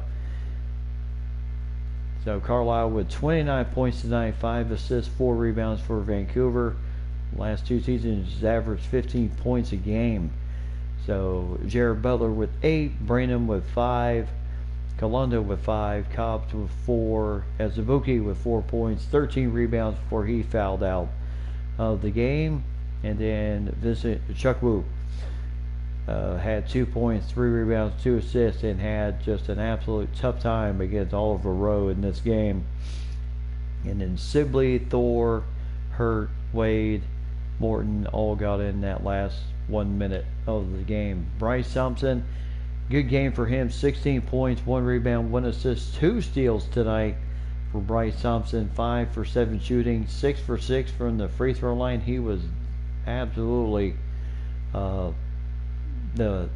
he certainly played well tonight. Young man out of Kansas, started his career with Brooklyn, and I'll tell you, Boston certainly got a good one in the off season when they got this man via free agency. Oliver Rowe, 7'7" kid out of Canada, heck of a debut for him. 10 points, 5 rebounds, and a block shot. As he really reminds me of Bradley, 7'6" center out of BYU. And then Jermaine Brakefield with 9 points, 2 rebounds, and a block himself. Young man out of Duke, as he's been a little bit of a journeyman himself. But good game, 9 points, 2 rebounds, and a block shot for him also. And then Obi Toppin, 8 points, 1 rebound, 2 assists, and a block himself. And had a big jumper that gave this team a 7-point lead. And that's pretty much how the game ended up too. And then Michael Price with 7 points, 3 rebounds, 2 assists, and a big 3 down the stretch to really give them that lead. And then Deja Nix with 7 points, 1 rebound, 1 assist, and a steal for good measure. Wendell Moore Jr. with 4 points, 2 rebounds, and a heck of a dunk on the other end, 1 assist and a steal. And then Tiki Mosaka, 3 points, 1 rebound, 2 assists, 1 steal, and a block shot for good measure. So he really played well tonight. Jabari Smith Jr., no points, but 4 rebounds, 1 assist and steal, and some really good defense. Also, young man out of Duke. And then Hunter Salas out of Gonzaga, no points for 4 rebounds. Hannah, Thomas, and Beekman did not enter the game tonight, so tough break for them. But in the second half, as you can see, Vancouver had the advantage, 7-12 3-point shooting tonight, 1 for 4 for Boston, but a big 3-pointer when they needed it down that stretch to win the game going away. So the biggest lead Boston had was the 9-point lead, and was the same for Vancouver, as they also had a 9-point lead. Time of possession, TOP in favor of Boston, 19 minutes and 7 seconds. They really held the ball for quite a while, especially down the stretch. And then Vancouver, 12 minutes and 52 seconds of action on their end. So good game all the way around in this game. But Oliver Rowe, heck of a debut for the young man from Canada, and I believe he's going to be special. And as long as he stays healthy, Boston could be a team to look out for. So we'll have to see how that goes. But yes, if you want to see more action, we'll definitely have to check out just for fun. Your team, the Minnesota Moose, they don't play until here, October 29th, against the San Antonio Brigade. So that should be a good matchup for them. So let me check the comments real quick. Yep, great game to yes, Rowe was definitely wouldn't mind seeing more. Okay, yes, indeed, nice to see young blood, instead of always seeing the same guys and everything, LeBron James and all those guys. It's nice to see young blood. And I was kind of thinking when I started this league was what I was going to do is start with the downloadable draft classes first, because they have draft classes all the way up until 2027, and then from then on I will work in the historical draft classes, of course, with the guys that we know. So it'll be interesting to see who goes where in the thing. So wouldn't mind seeing more. Well, we'll definitely have more. Fans are stunned by the score. Yeah, no doubt that they were stunned by the score of how that game really finished up on the on that end. So, and let's see. You have lots of patience. Yeah, definitely. When you're playing and you're working that clock and you do what you have to do, yes, you do. And it makes you appreciate, when you don't have a shot clock, makes you appreciate just how big those possessions are. Big time. Yeah, Rowe was trouble for Vancouver. Yes, he was. He was absolute wall in there. It will be interesting to see as the season goes on how teams really deal with Oliver Rowe. My thinking is if they can get him in serious foul trouble, then they will have advantage of keeping him on the bench and off the court. But if they don't get him in foul trouble, it's going to be very tough trying to drive the lane on that young man. No doubt. And then where are we in right now? March 9th is our, as we check out, oops, wrong one. So we check out the 2021 season here.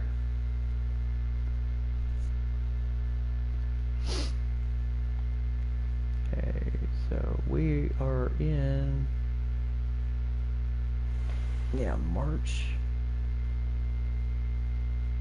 March 9th. So, okay.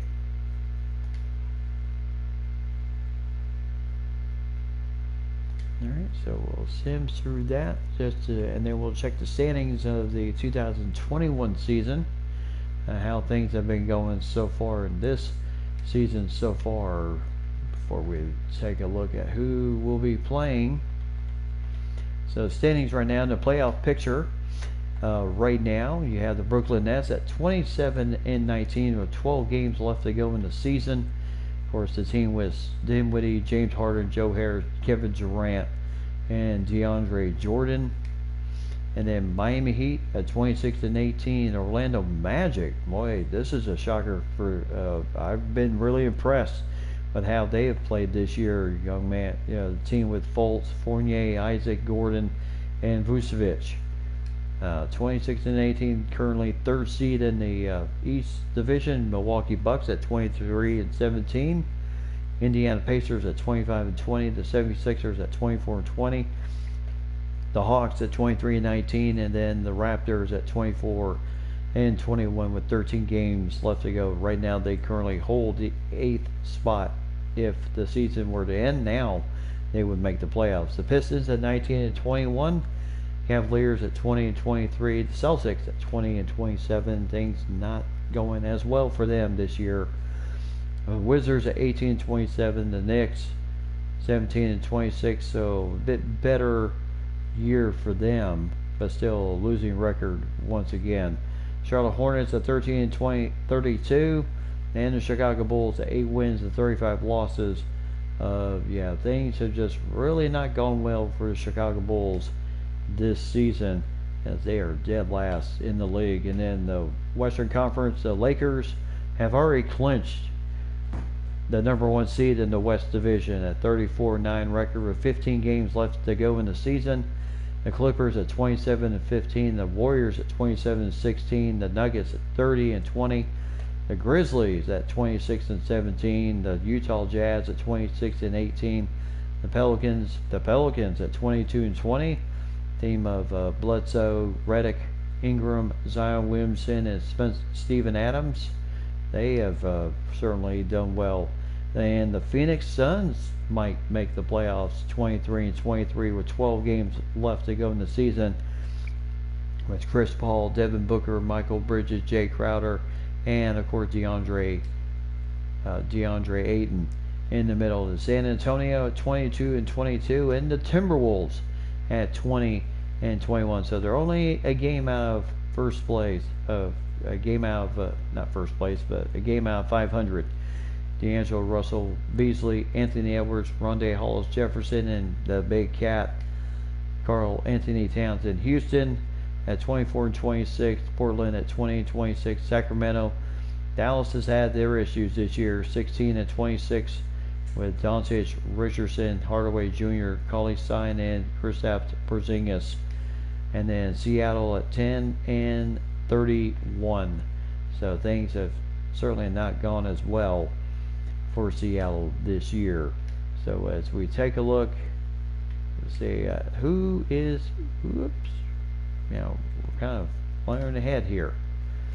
As we take a look here on the night, what could be the game of the week here? Well, I think this game might be the Timberwolves against Giannis Antetokounmpo and the Milwaukee Bucks. That may be your game of the week, or game of the day, as I like to call it. Not game of the week, but game of the day.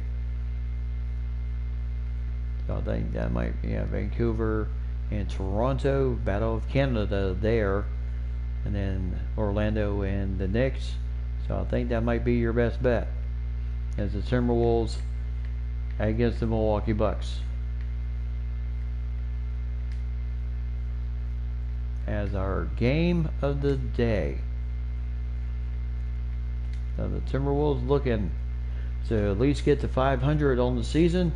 D'Angelo Russell, Malik Beasley, Anthony Edwards, Rondé Hollis Jefferson, and of course the big cat in the middle. Then of course for the Bucks, Drew Holiday, Bryn Forbes, Chris Middleton, Giannis, and then the veteran Brook Lopez.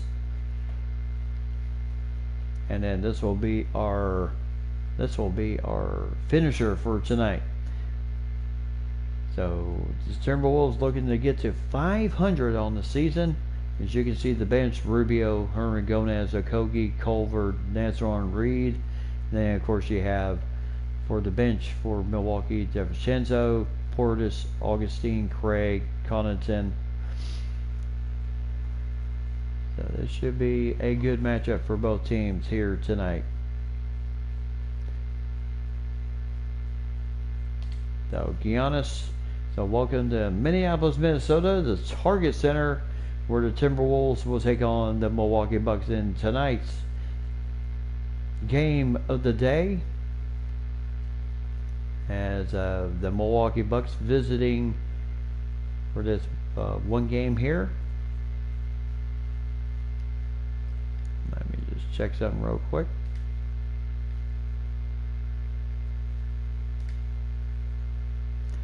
I'll just go with that.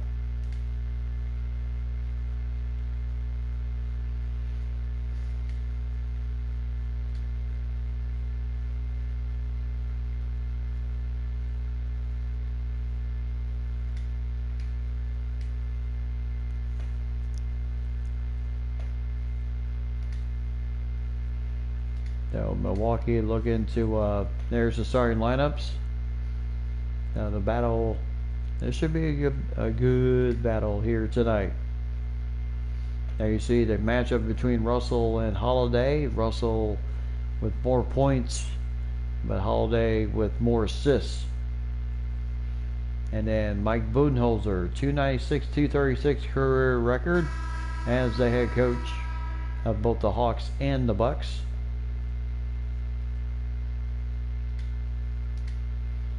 And the fans here in Minnesota alive and ready to go as the Brook Lopez wins the tip quite easily.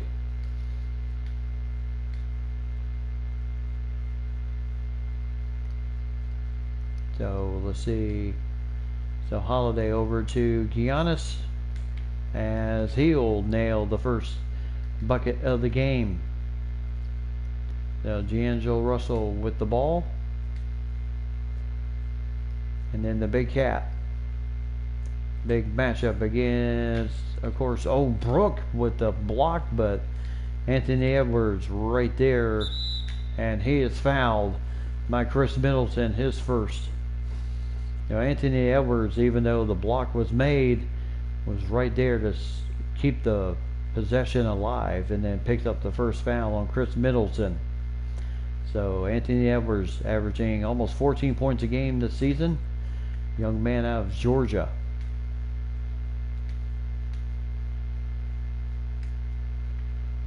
And he'll go 1 out of 2 at the free throw line. So here goes Jrue Holiday as Brook Lopez can't get that shot to go in, and D'Angelo Russell with the rebound. Yeah, and there's a foul on Brook Lopez, his first, as he was trying to chase down Rondae Hollis-Jefferson.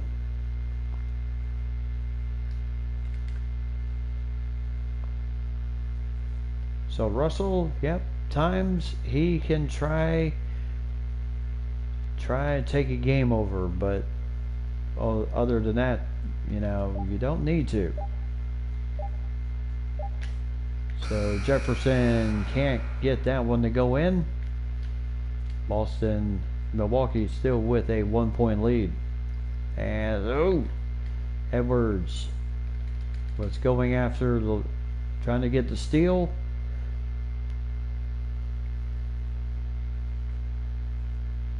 Now Russell with the drive. Oh, well, where was the Big Cat doing there? An alley-oop some sort. As Middleton for 3, no good. And Edwards with the rebound. So just a little shaky here in the beginning.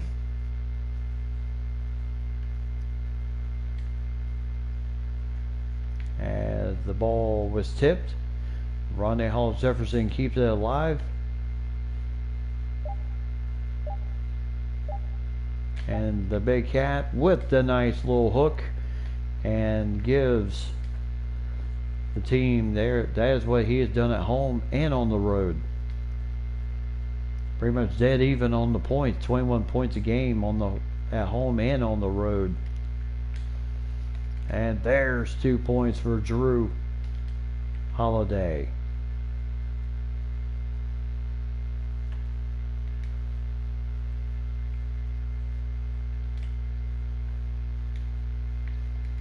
Russell with a nice pass from the Big Cat, and he'll score 2 points and give Minnesota the lead right back.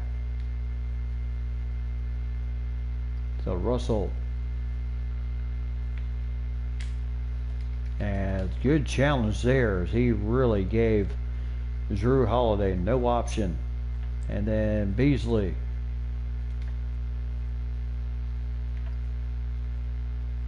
And then Jefferson. Yep, the important thing is trying to get the Big Cat.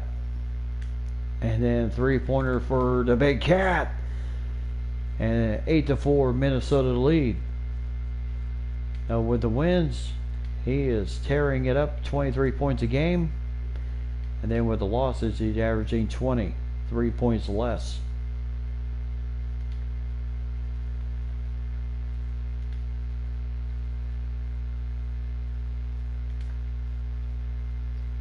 So Edwards, young man who was a #1 draft pick out of University of Georgia that Minnesota went with, as Bryn Forbes picks up his first foul of the game, as he'll get a chance to try and give them a 3-point lead, and he does. 2 for 2 at the line. So 10-7, Minnesota in the lead here in the first period.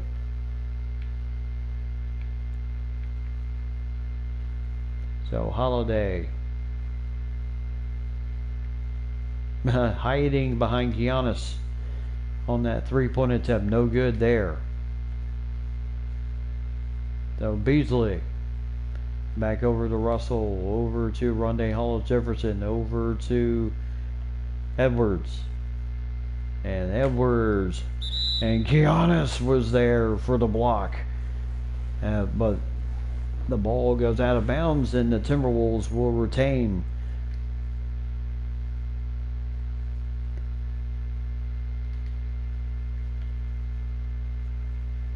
And active hands here, as the ball will still retain with the Timberwolves. Bryn Forbes really giving Anthony Edwards a little bit of challenge. There's the Western Conference. Minnesota just one notch. Right now Russell, shot clock violation. Minnesota still has a 10-7 lead.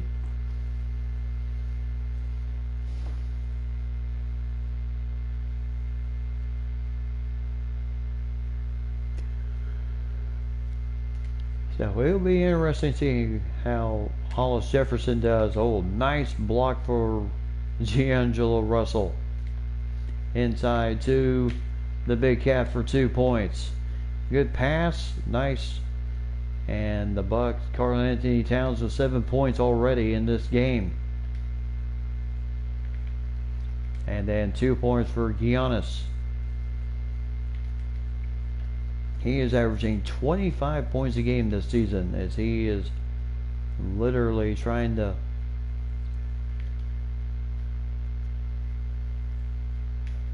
as the Big Cat, he was trying it again. He hit one earlier. As Middleton, there's a foul on Hollis-Jefferson, his first, and Giannis also leads the NBA in rebounds per game with 14. And Ryan Saunders not happy about that call. It has 0 for 2. Goes Giannis at the free throw line, so Milwaukee cannot take advantage. As I like to say, get free points. As the Big Cat, missing that little short hook. And Giannis for 3. And this game is tied. Ryan Saunders going to call a timeout. As Milwaukee and Minnesota 5:26 here in the first period. And plenty of good action here so far in this game so far.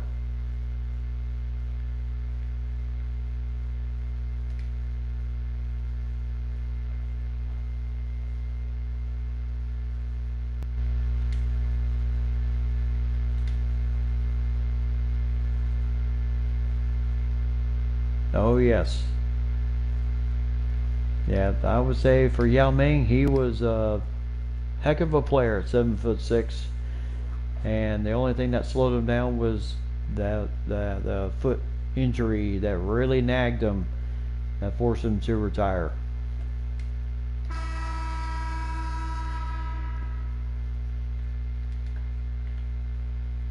So Rubio in the game. Inside to the Big Cat. And there's a foul. Illegal screen on Rubio. So the ball turns over once again. So 12-12. Rubio guilty of the illegal screen while the Big Cat had the ball. Well, you don't need to do that.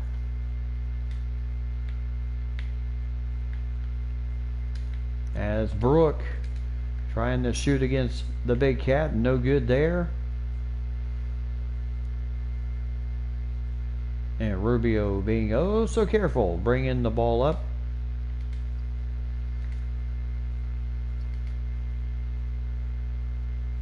And then the big cat with the ball again. And now Rubio just has to put it up for luck. And nice jumper there. And gives them a 2-point lead.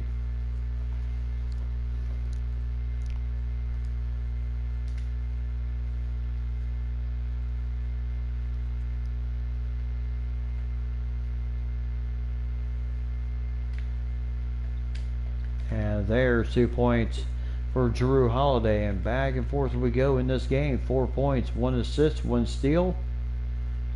Shooting 2 for 5 though. As Edwards, could not get the shot to go in, but picks up the second foul on Brook Lopez.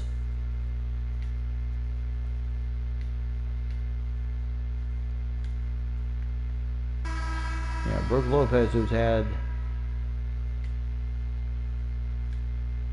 a nice career for himself. 1 for 2 for Edwards again at the line.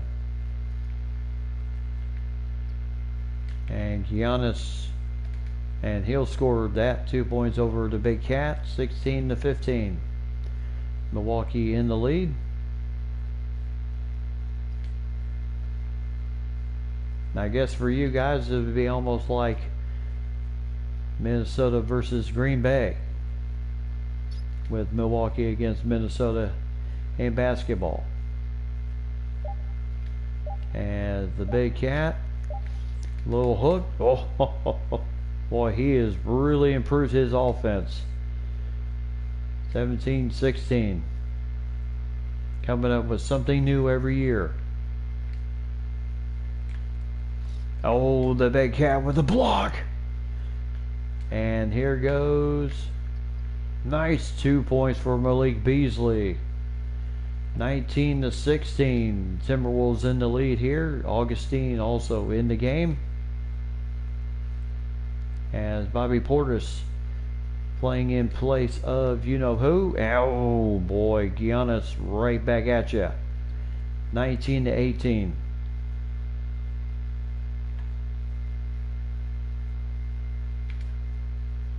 Oh, what a steal. And there's a 2-pointer for Torrey Craig, as he'll get that one off the steal. So Rubio, not a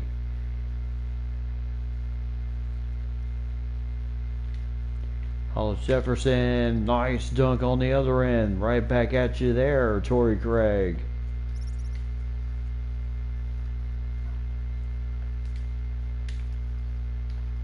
And then Torrey Craig with the easy layup.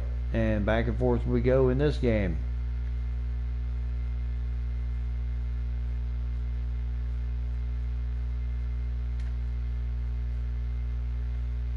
So Rondé Hollis Jefferson. Oh, cannot finish it against Giannis. And there's a foul on Beasley, his first, as DiVincenzo will go to the free throw line.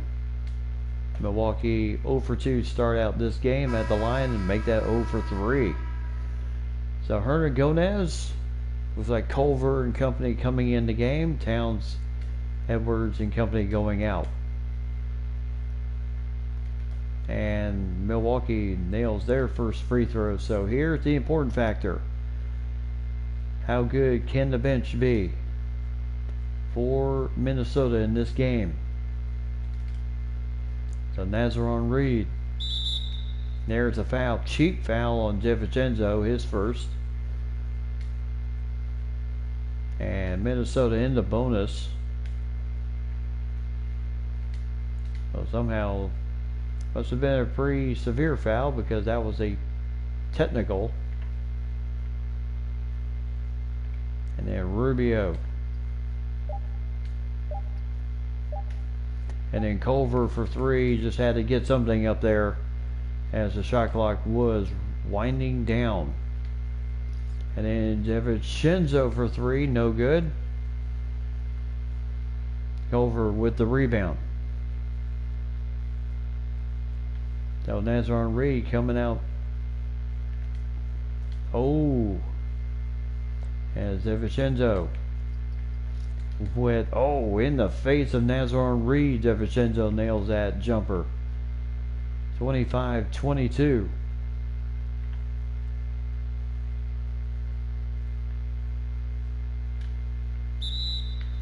And there's a foul against Bobby Portis, his first, as Ricky Rubio will go to the free throw line.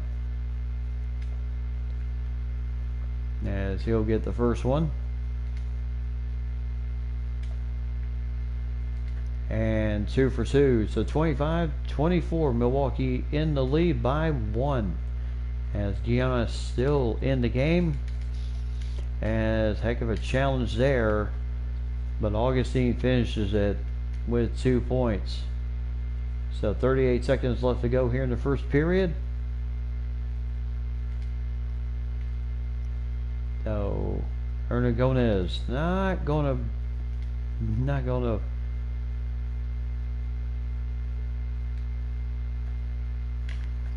there's Giannis with a block again, his second of the game.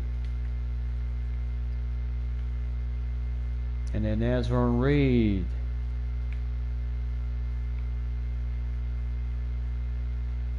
Taking the responsibility of the heck of a try there for Giannis, but could not get it to go in.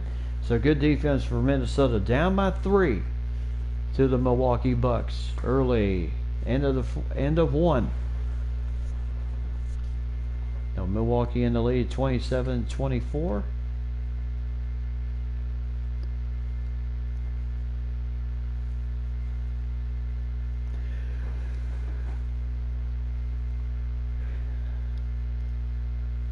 Now Bobby Portis talking about his work ethic.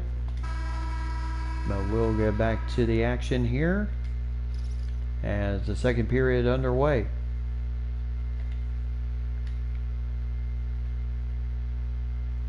Now Rubio driving the lane.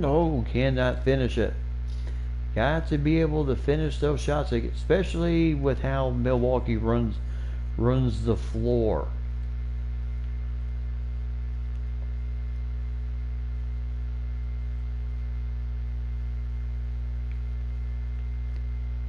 And Rubio, nice. Could not get the finish, but picked up the foul on Augustine. So a chance to go to the free throw line once again, which Minnesota did very well in the first period.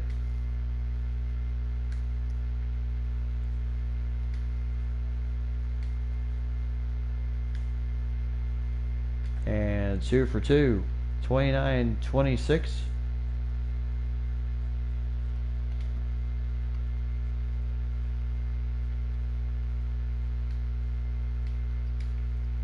So DiVincenzo for 3, 2, and Giannis there for the offensive rebound. Boy, you've got to find a way to get a body on him and get him. So Portis and Reed. And Reed could not finish it.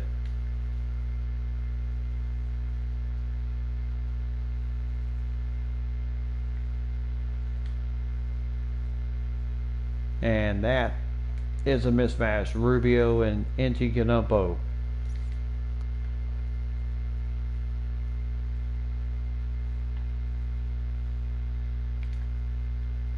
The fans chanting, "Let's go Wolves."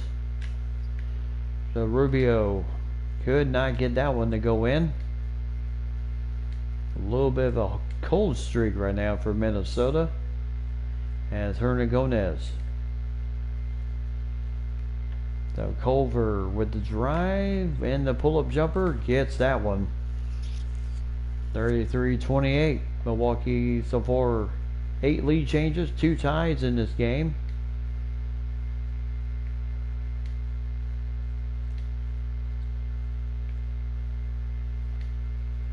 So Giannis knows he And again, right there, just for the offensive rebound, 35-28.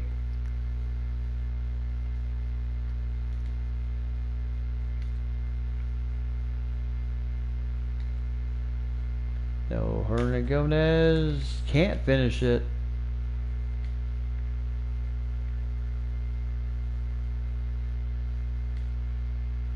And Culver with some nice defense to prevent the drive by Augustine. As he, Augustine trying to be a little bit too fancy and throws the ball out of bounds. So Brook Lopez, yep, as you can see, his numbers have gone down a little bit since his days with the Nets. But the one thing that impresses me about him is, his constant work ethic, and he is, to me, one of the better, really good center in the league and a veteran. So timeout for the Timberwolves as Ryan Saunders wants to continue to go over the game plan, as he has seen Milwaukee kind of get on a little bit of a hot streak, especially with the bench in the game right now.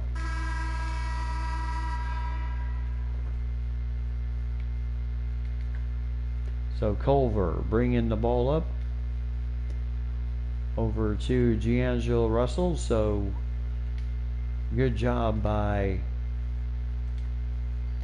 Rubio to kind of give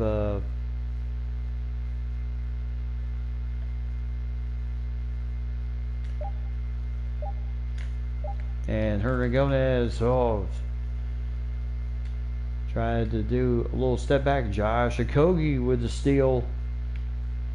And now he is surrounded by Bucks. And there's a foul by Connaughton, his first. So Bryn Forbes will come back in the game as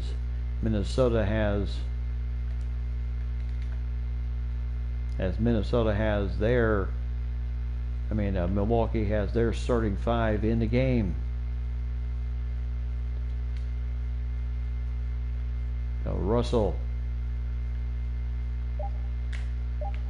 And nice two-pointer for D'Angelo Russell. He generally averages 18 points on the season. And I tell you, the man just is everywhere. On the board, off the board, whichever, does not matter. As good defense to prevent the easy 2 points.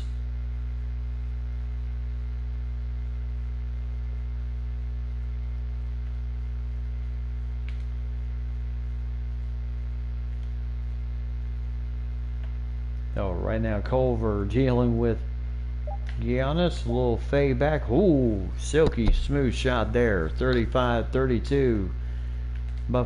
Milwaukee shooting 50% in this game. As nice defense again for D'Angelo Russell to prevent the easy 2 points. And the fans once again chanting, "Let's go Wolves," as Culver cannot pull the Wolves to within one. As there's 2 points for Giannis once again.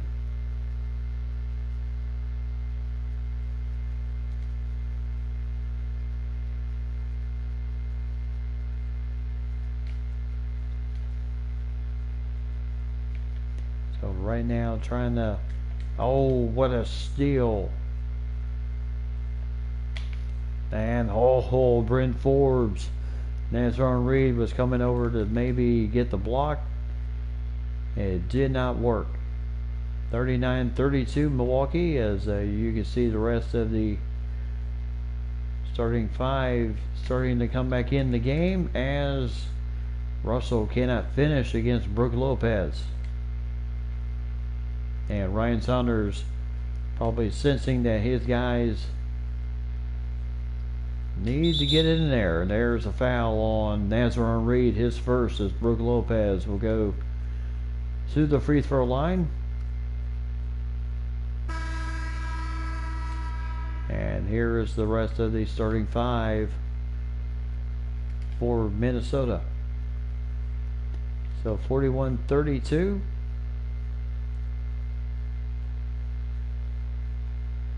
So the Big Cat coming out to set the screen. And D'Angelo Russell fouled by Lopez, his third foul of the game. So he is the first Milwaukee Buck in foul trouble.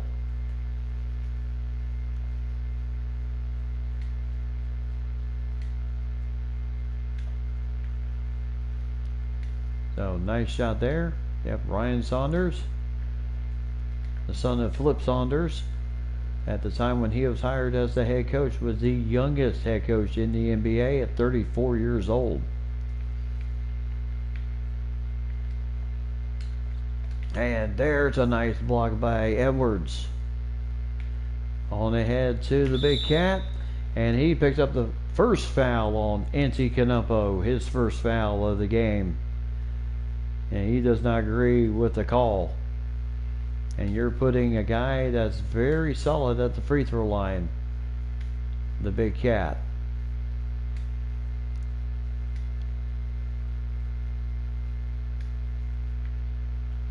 And 2 for 2 goes the Big Cat. So 41-36.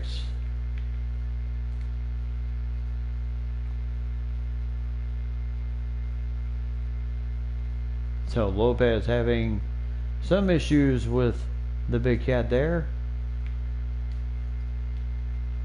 And 4 for 3, no good. And Edwards with the rebound. As Edwards drives, oh, what a block! I believe by Brook. There's a 3 for Jrue Holiday. Actually, it was counted as a 2. So 43-36, and right now Minnesota. There's a foul by Jrue, his first, and that puts Minnesota in the bonus.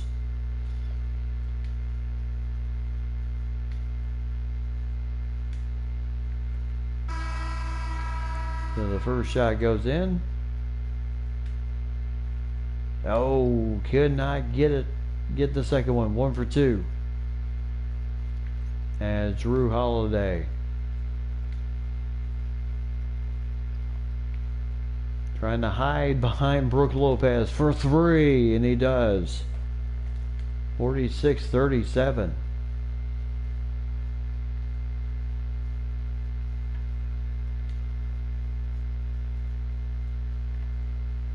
So the Big Cat seeing the mismatch with him and Bryn Forbes, and right now Malik Beasley for 3. 46-40. The Big Cat with a nice pass after the double team came on him.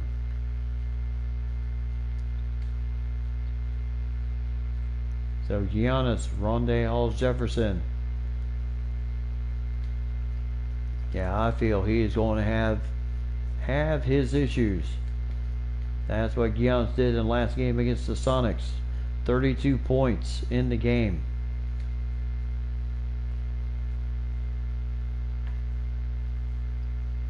So Hollis-Jefferson.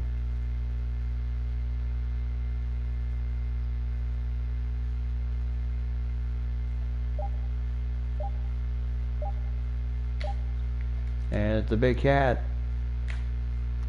Oh, back-to-backers could not get the finish on it.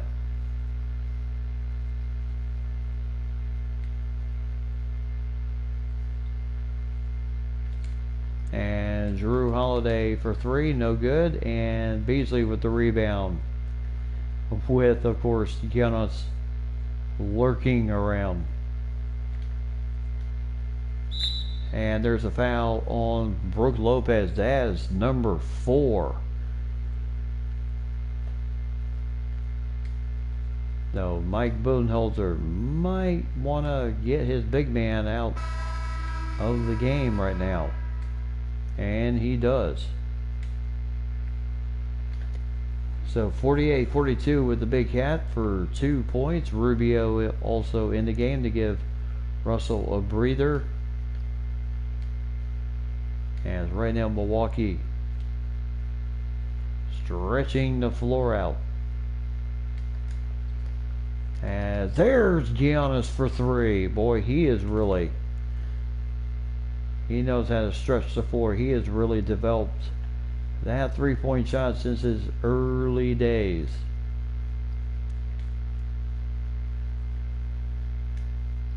And there and Hall Jefferson, and he is fouled by DiVincenzo, his second, with 1:36 left to go in the first half. And it's been a good first half so far.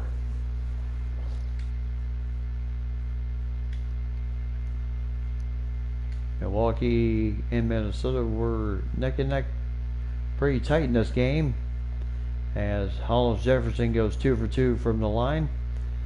And then when the bench came in, Milwaukee kind of took control. Of course, Milwaukee kept... Oh! Edwards picking up his first foul on the dunk by Andy Canuppo. And yeah, Andy Canuppo stayed in the game at that time. Really led the charge for the team to take control.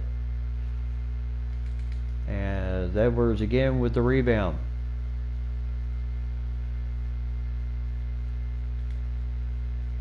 So Rubio with the ball.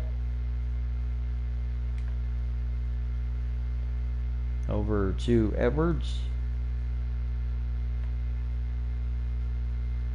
As Edwards pull-up jumper, nice shot there.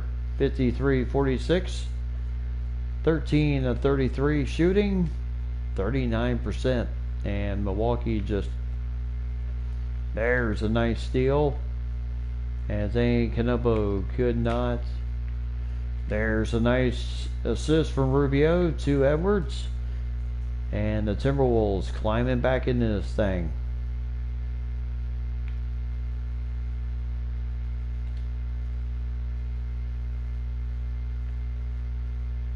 And there's a wow three-pointer, no good. And the Big Cat with the rebound. And the fans once again, let's go Wolves. As Rubio with an unbelievable shot there. How did that go in? And Milwaukee sees their lead evaporate down to 3. So just about 1 second difference between the game clock and the shot clock.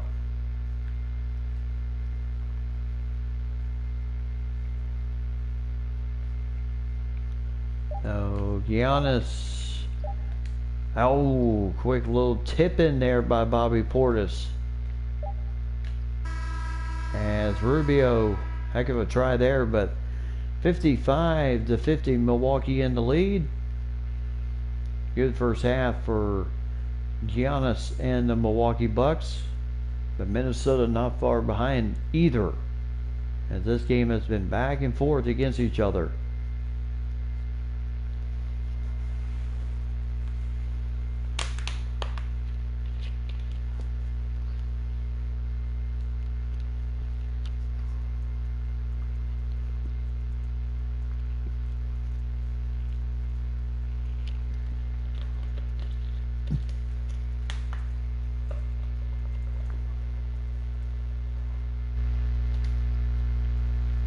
So how he was able to make that shot. Yep. We need more threes. Yeah, the Wolves are off tonight.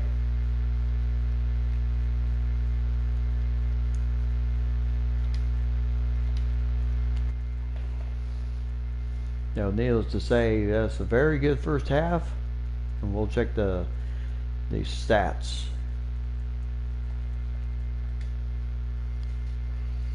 So 52% to 42%. Giannis already with 27 points, 9 rebounds, 4 assists. The Big Cat with 13 in the first half.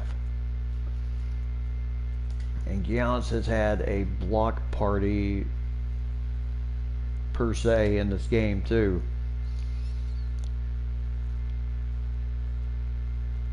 And Brook Lopez, the first buck in foul trouble too, with 4 fouls in the game. So the Big Cat with 13 points, 3 assists, 4 rebounds, and a block shot. As he is shooting 4 for 9, 1 for 2 from deep, and 4 for 4 from the free throw lines. Ricky Rubio, heck of a first half for him. My goodness, that shot, I could not believe it went in. 8 points, 2 assists, and 1 rebound for him. And Edwards, 8 points, 6 rebounds for Anthony Edwards, as he is having a very good first half also. He generally averages 13 points a game this season.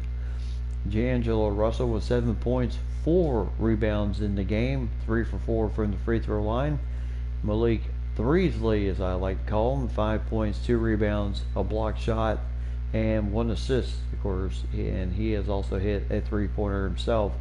Rondé Hollis Jefferson with 4 points, 2 assists, 1 rebound, a steal, and a block shot, and also has the responsibility of the big man, Giannis, in this game. Right now he's shooting 1 for 4, but 2 for 2 at the free throw line in the game. Culver with 4 points, with 1 steal and 1 rebound for him. Josh Okogie with 1 point and 1 steal for him. And Hernan Gomez with 1 steal. He's shooting 0 for 3 in the game. Nazarone Reed with 1 rebound and 0 for 1 on his only shot. Bolmero, Lehman, and Ed Davis have not seen action in this game as of yet. Jake Lehman, and then Leonardo Bolmero, the young man out of Argentina. And then for the Bucks, Giannis with 27 points in the first half, 3 block shots, 1 steal, 4 assists, 9 rebounds in the game. So no doubt he will get his double-double in the game, but 3 blocks already in the first half. Drew Holiday with 11 points, 2 assists, 3 rebounds for him. Torrey Craig with 4 points. Bobby Portis with 4 points, 4 rebounds, 1 assist, and a steal for him. DiVincenzo with 3 points, 2 assists, and 1 rebound, and 1 steal. DJ Augustine also with 2 points and 2 assists. Brent Forbes with 2 points, 1 rebound, 1 assist for him. And Brooke Lopez with 2 points, 5 rebounds, 2 blocks in the game for Brooke, but also saddled with 4 fouls in this game. And then Middleton with 1 rebound. He shot 2 attempts at 3-pointers, has missed those. And then Condon, no points for him as of yet. Sakis and Delora, DJ Wilson have not seen action in this game as of yet. So the Wolves keeping it close here. Okay, I will do that. Am I streaming tomorrow? I don't know. Just depends on how work goes, and kind of go from there. But just as I did tonight, just keep abreast of the Twitter feed and other stuff like that. If I don't stream, I'll probably look to see if I can get a video up and rolling and get things going. So certainly hope you have a good night, Mike and lady. Thanks for joining the stream tonight. Certainly, and as always, appreciate it. So the second half begins with Minnesota down by 5. Oh, and there you see Milwaukee with the quick hands. Giannis for 3 once again, and 58-point lead. So right when Minnesota was looking to possibly get back in this thing, and Russell with a nice jumper there, as he has 9 points in the game. So Bryn Forbes, and there's a foul against Rondé Hollis Jefferson, his second, and Giannis with 32 points in the game right now. He is just absolutely tearing it up. Make that 33.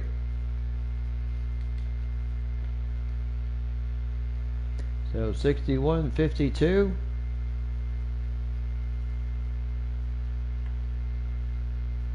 Oh, Russell finding an avenue to go right in down the middle. Middleton picks up the foul, his second of the game. And the Big Cat with 13 points in the first That is what he's done in his last 30 days. 23 points, 13 rebounds a game. And 10 points now for D'Angelo Russell. Make that 11. So 61-54. So the Big Cat with 13. Russell with 11. And there's a nice steal by Edwards. Or actually a nice steal by... And Edwards will pick up the foul. Middleton picking up his third foul. As Jefferson had the steal.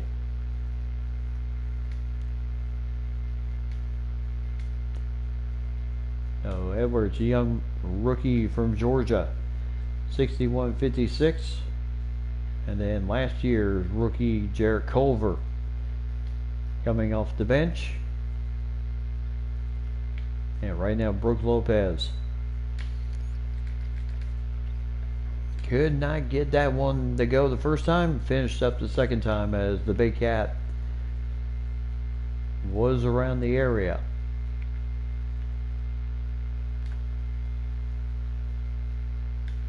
As the Big Cat, nice shot there, 15 points for him. 63-58.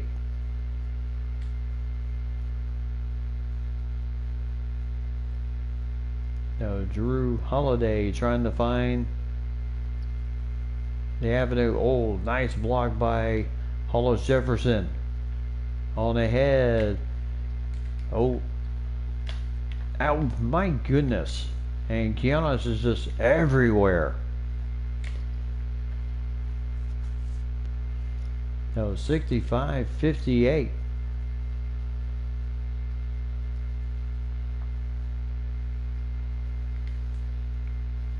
Now the Big Cat. Now getting, and there's a three-pointer. Nice shot there for Beasley. 65-61. Now Beasley was the one that had his issues with Giannis just a few minutes ago, but then nails that three. 65-61. As Holiday, as the Big Cat with the rebound. As Hollis Jefferson, boy, he is having severe problems trying to. Oh, there's the Big Cat with the block. And Drew Holiday for three, no good. And right now, Drew Holiday with 13 points, only 2 points here. As Edwards for three, no good there. Or actually, Hollis Jefferson was with that shot, as Middleton will score 2 points.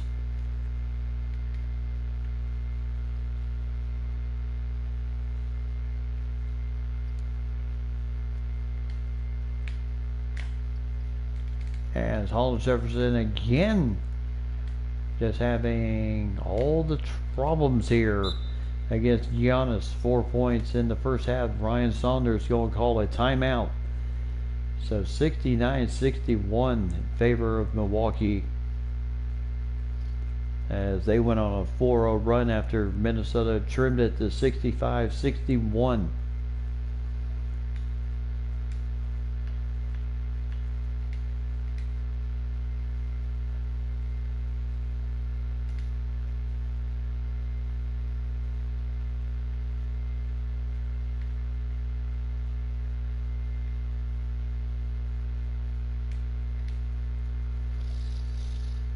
So 69-61, Timberwolves down by 8 in this game so far. Here in tonight's game of the day.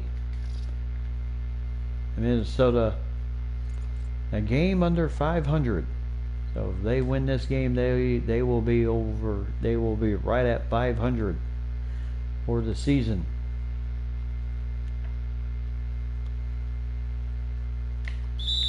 As Russell could not get that one to go in. Drew Holiday, his second foul.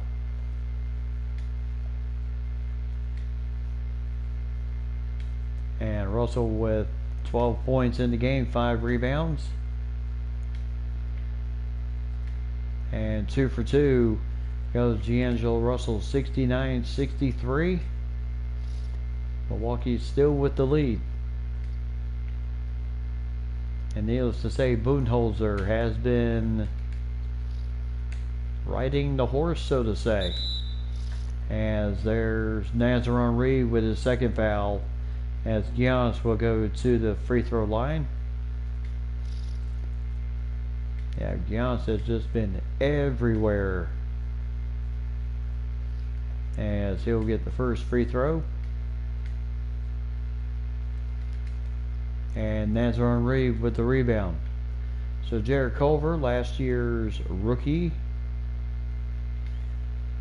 kind of seeing his playing time diminish just a little bit due to the arrival of Anthony Edwards. Giannis with almost 2 steals a game.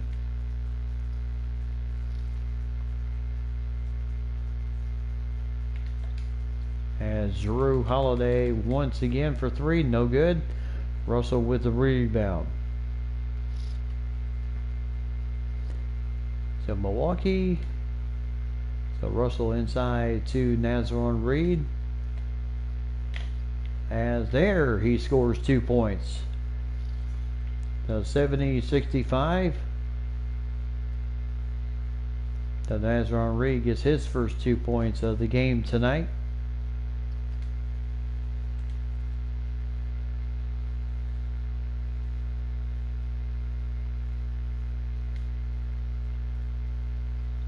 As Middleton gets that one to roll in for 3, 73-65. And Josh Okogie.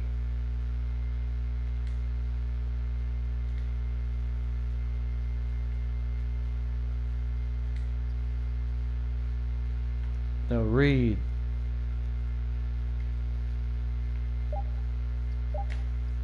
And Russell with a nice turnaround. He's got 15 in the game tonight.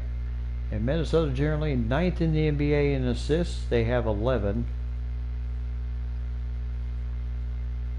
As get the ball, guys. Then Okogie with the nice pickup.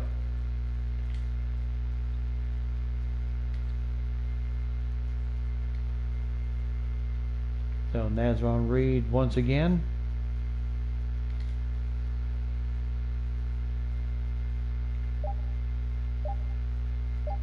And Hernangomez, lost the handle on the ball. Trying to drive the lane. No good, but guess who's there once again? And Hernangomez picking up the foul.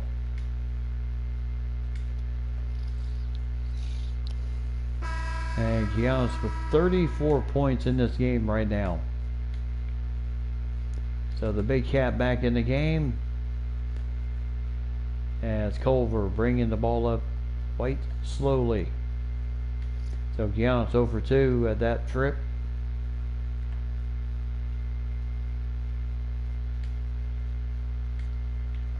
And again, active hands.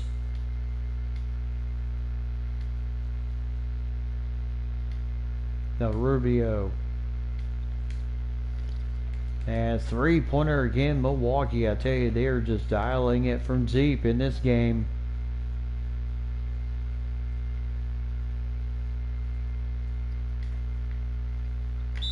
And there's a foul by Giannis, his second, on the Big Cat. And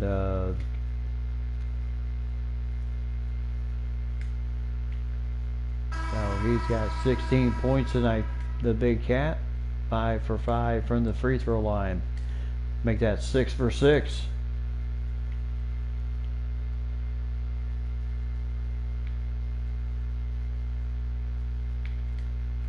As Brook gets 2 points there. So Minnesota 5 for 11 in the first half.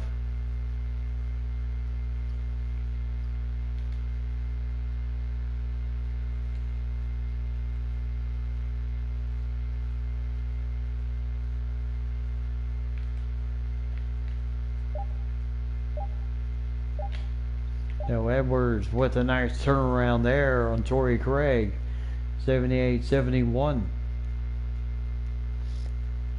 So right now Minnesota. Portis. And the big cat right there in defense. First on Portis and then Brooke Lopez. So Josh Okogie.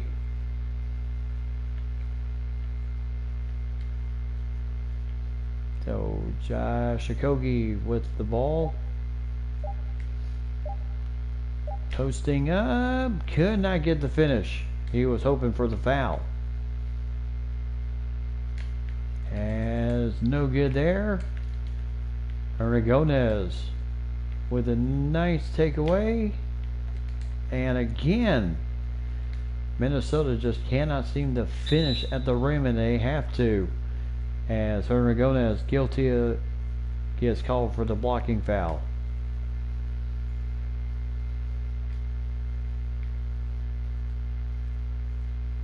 As again, the big cat picking up only his first foul, and Augustine will go to the free throw line. So for the Bucks, they'll have the Hawks, the Mavericks at home, the Pelicans and the Heat on the road in the next several days. So Giannis versus Zion Williamson. No doubt a big time prime time matchup.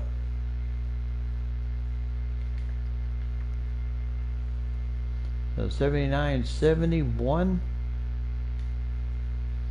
So right now the big cat, and he is Augustine picking up his second foul. Both teams in the bonus. And Ryan Saunders likes that. And Anthony Towns just making it happen from the free throw line. There's his first miss of the game. 7 of 8 from the free throw line. As Windler, or DiVincenzo with the dunk.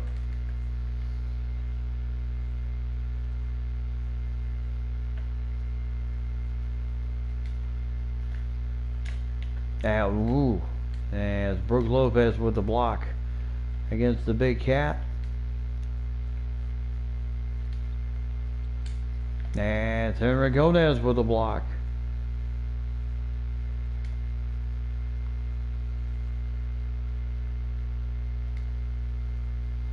So Rubio with the ball. As he will attempt the shot, no good there.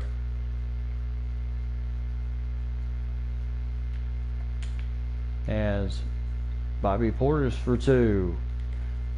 Nice assist there. So Minnesota 6 out of 16, 11 out of 22 for Milwaukee.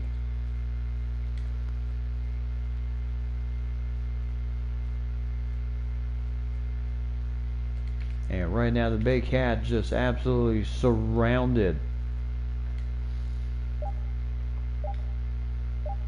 Aragonés, nice 2 points there. 83-74.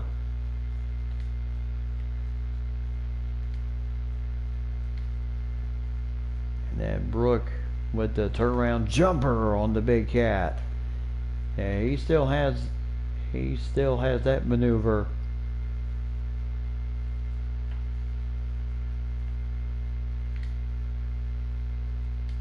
And DiVincenzo with the steal. As Portis with the finish.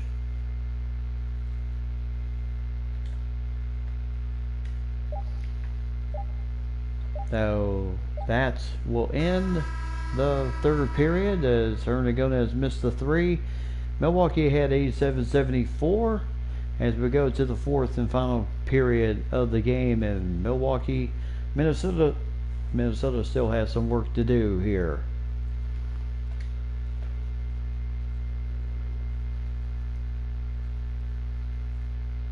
Welcome back everybody to Minneapolis, Minnesota Target Center, and we'll take a look at the State Farm assist of the game. That was a very pretty pass, and $1,000 goes to the Boys Girls Club of Milwaukee. So Brooke Lopez bringing the ball up. The Big Cat in the game. Now Brooke got the veteran, as there's Portis for two. 89-74, and the bench, they're loving it.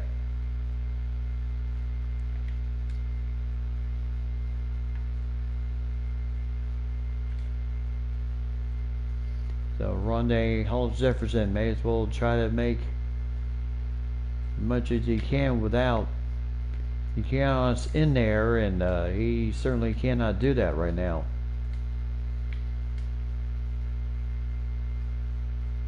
So Portis trying to drive in, couldn't do it.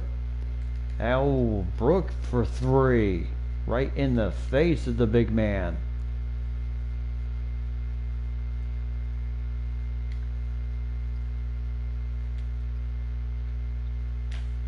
As, oh my goodness, Brooke with the block. And where has all of this shot blocking of his come from? And there's a slam dunk for Brooke Lopez, and it's now a 20-point lead.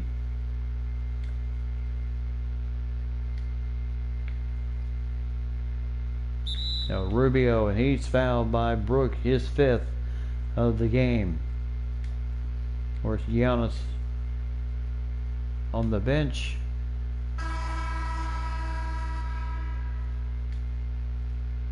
You might want to try and see what you can before the man comes back in the game. But it looks like Budenholzer might rest him with a 20-point lead. Oh, there's Brooke again for two. 96-76. He's got 15 points tonight. So yes, whoever said that his skills were diminishing were greatly exaggerated. And Edwards with a nice shot in the face of DiVincenzo. 96-78.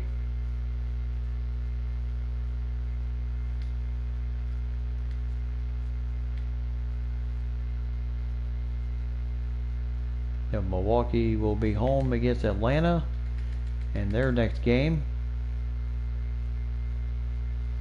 Now Edwards with the nice rebound. As Hollis Jefferson, nice finish there. 96-80, 16-point lead for the Bucks. And the fans were hoping to be treated to a good game. Well, to a point they have, but just for the wrong end.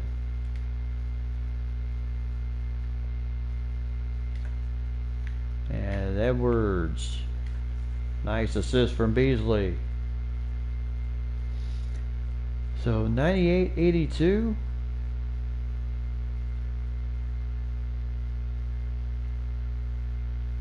As Drew Holiday can't get that. Rubio with the rebound. And Giannis is at the scorer's table.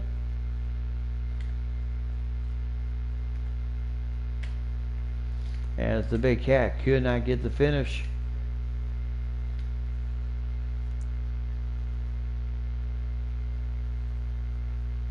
Oh, right now, Drew Holiday, my goodness, ranking it from deep. So 101-82.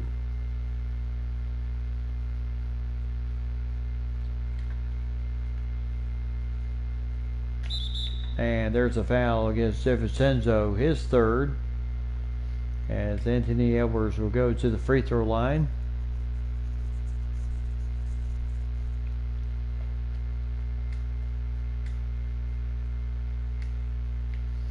And he'll get the first one. So Giannis back in the game. So 101-84 Minnesota. Last 7-10, D'Angelo Russell also back in the game for Minnesota.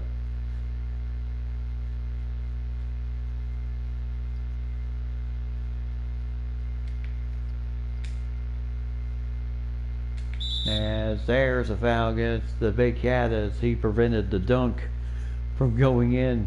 And he's like, I don't care. Now Giannis tonight, 35 points, 5 block shots in the game tonight. He has been an absolute monster for Minnesota to deal with tonight.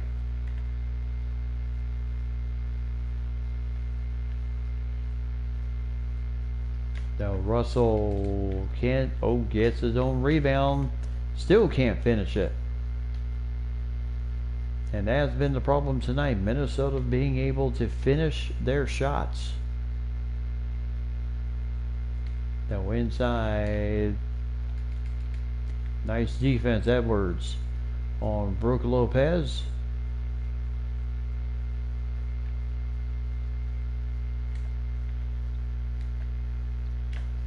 And the Big Cat, no problem there. 20 points for Karl Anthony Towns tonight, 6 out of 14 shooting tonight.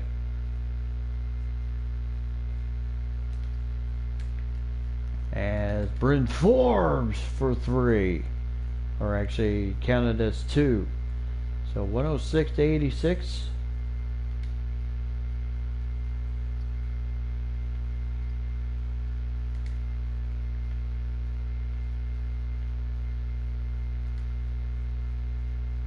And right now, active hands once again.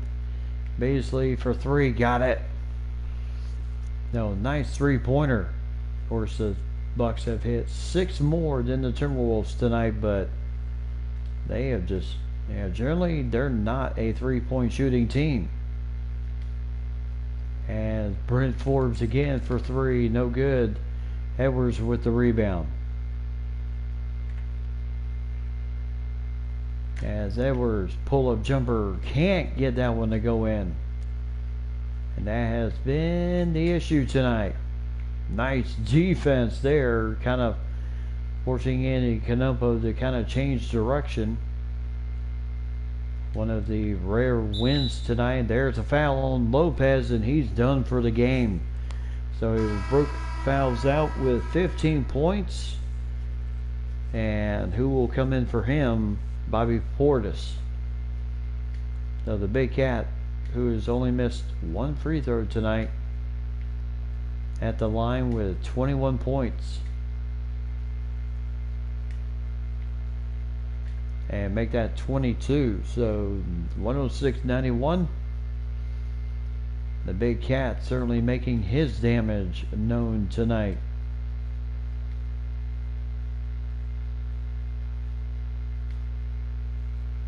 So Giannis with Rondé Jefferson, no good there. Russell with the rebound. So right now, let's see what. And there's Rondé Hollis Jefferson. He broke away from Giannis with a nice assist from D'Angelo Russell. 106-93. And Giannis there nails it for 2. 38 points, 18 points in the paint tonight.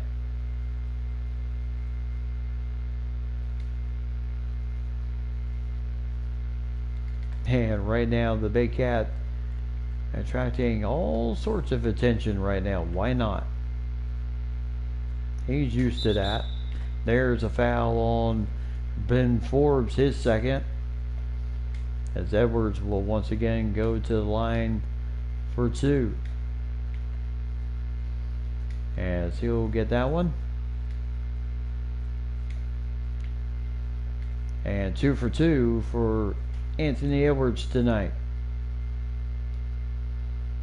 So Russell. And nice defense there. Bobby Portis was trying to drive the lane. As Russell can't get that to go in.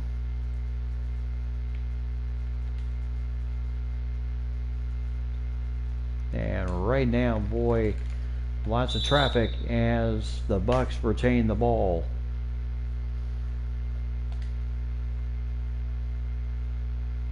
So 13 seconds on the shot clock.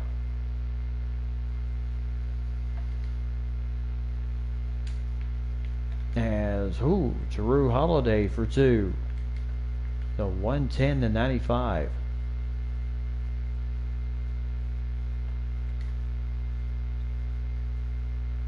So Anthony Edwards,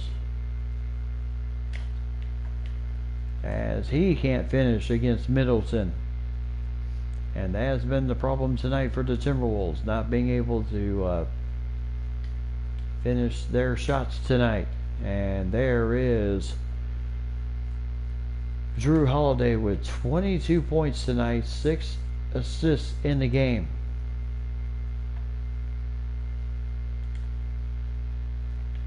And Russell with the jumper. Oh my goodness. Talk about just cold shooting. Ice cold.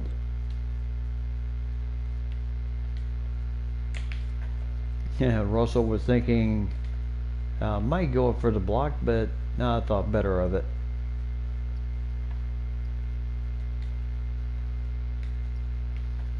As Edwards, no good there. As timeout for Ryan Saunders and the Minnesota Timberwolves. So 116 to 95.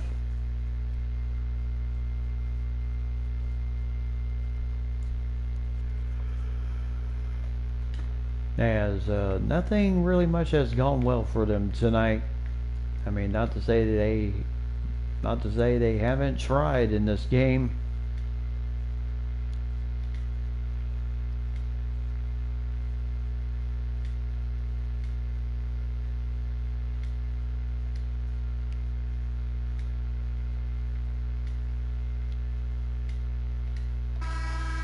So Ryan Saunders going to bring in an entirely new crew for under 2 minutes. Giannis was tonight's player of the game, and why not? So Balmero in the game, the young man from Argentina, has Nazron Reed feeling frisky from deep.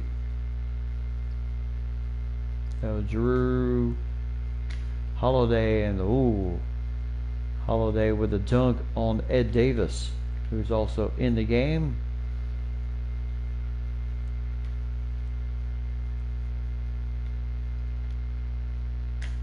And Nazron Reed can't get that shot to finish in, and G.J. Wilson in the game for Milwaukee. As there's Milwaukee again, just sweeping up the loose ball, but there's a nice rebound. So Rubio going to try for three, no good. 118 to 95.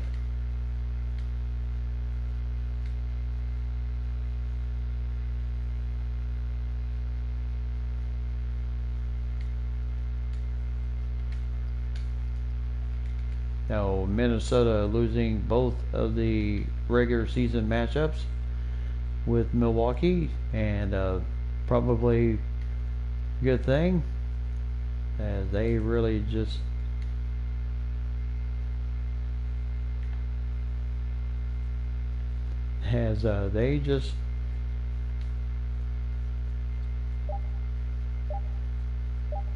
no, Nazron Reed, nice turnaround there, 2 points. So 120 to 97, 24 seconds, just 0.1 difference between the game clock and the shot clock. And Rubio on ahead to Layman, and he is fouled by Jordan Nwora. So a chance to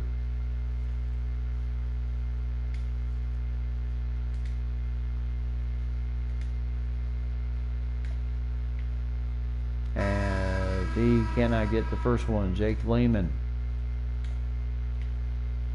gets the second one. So 120 to 98.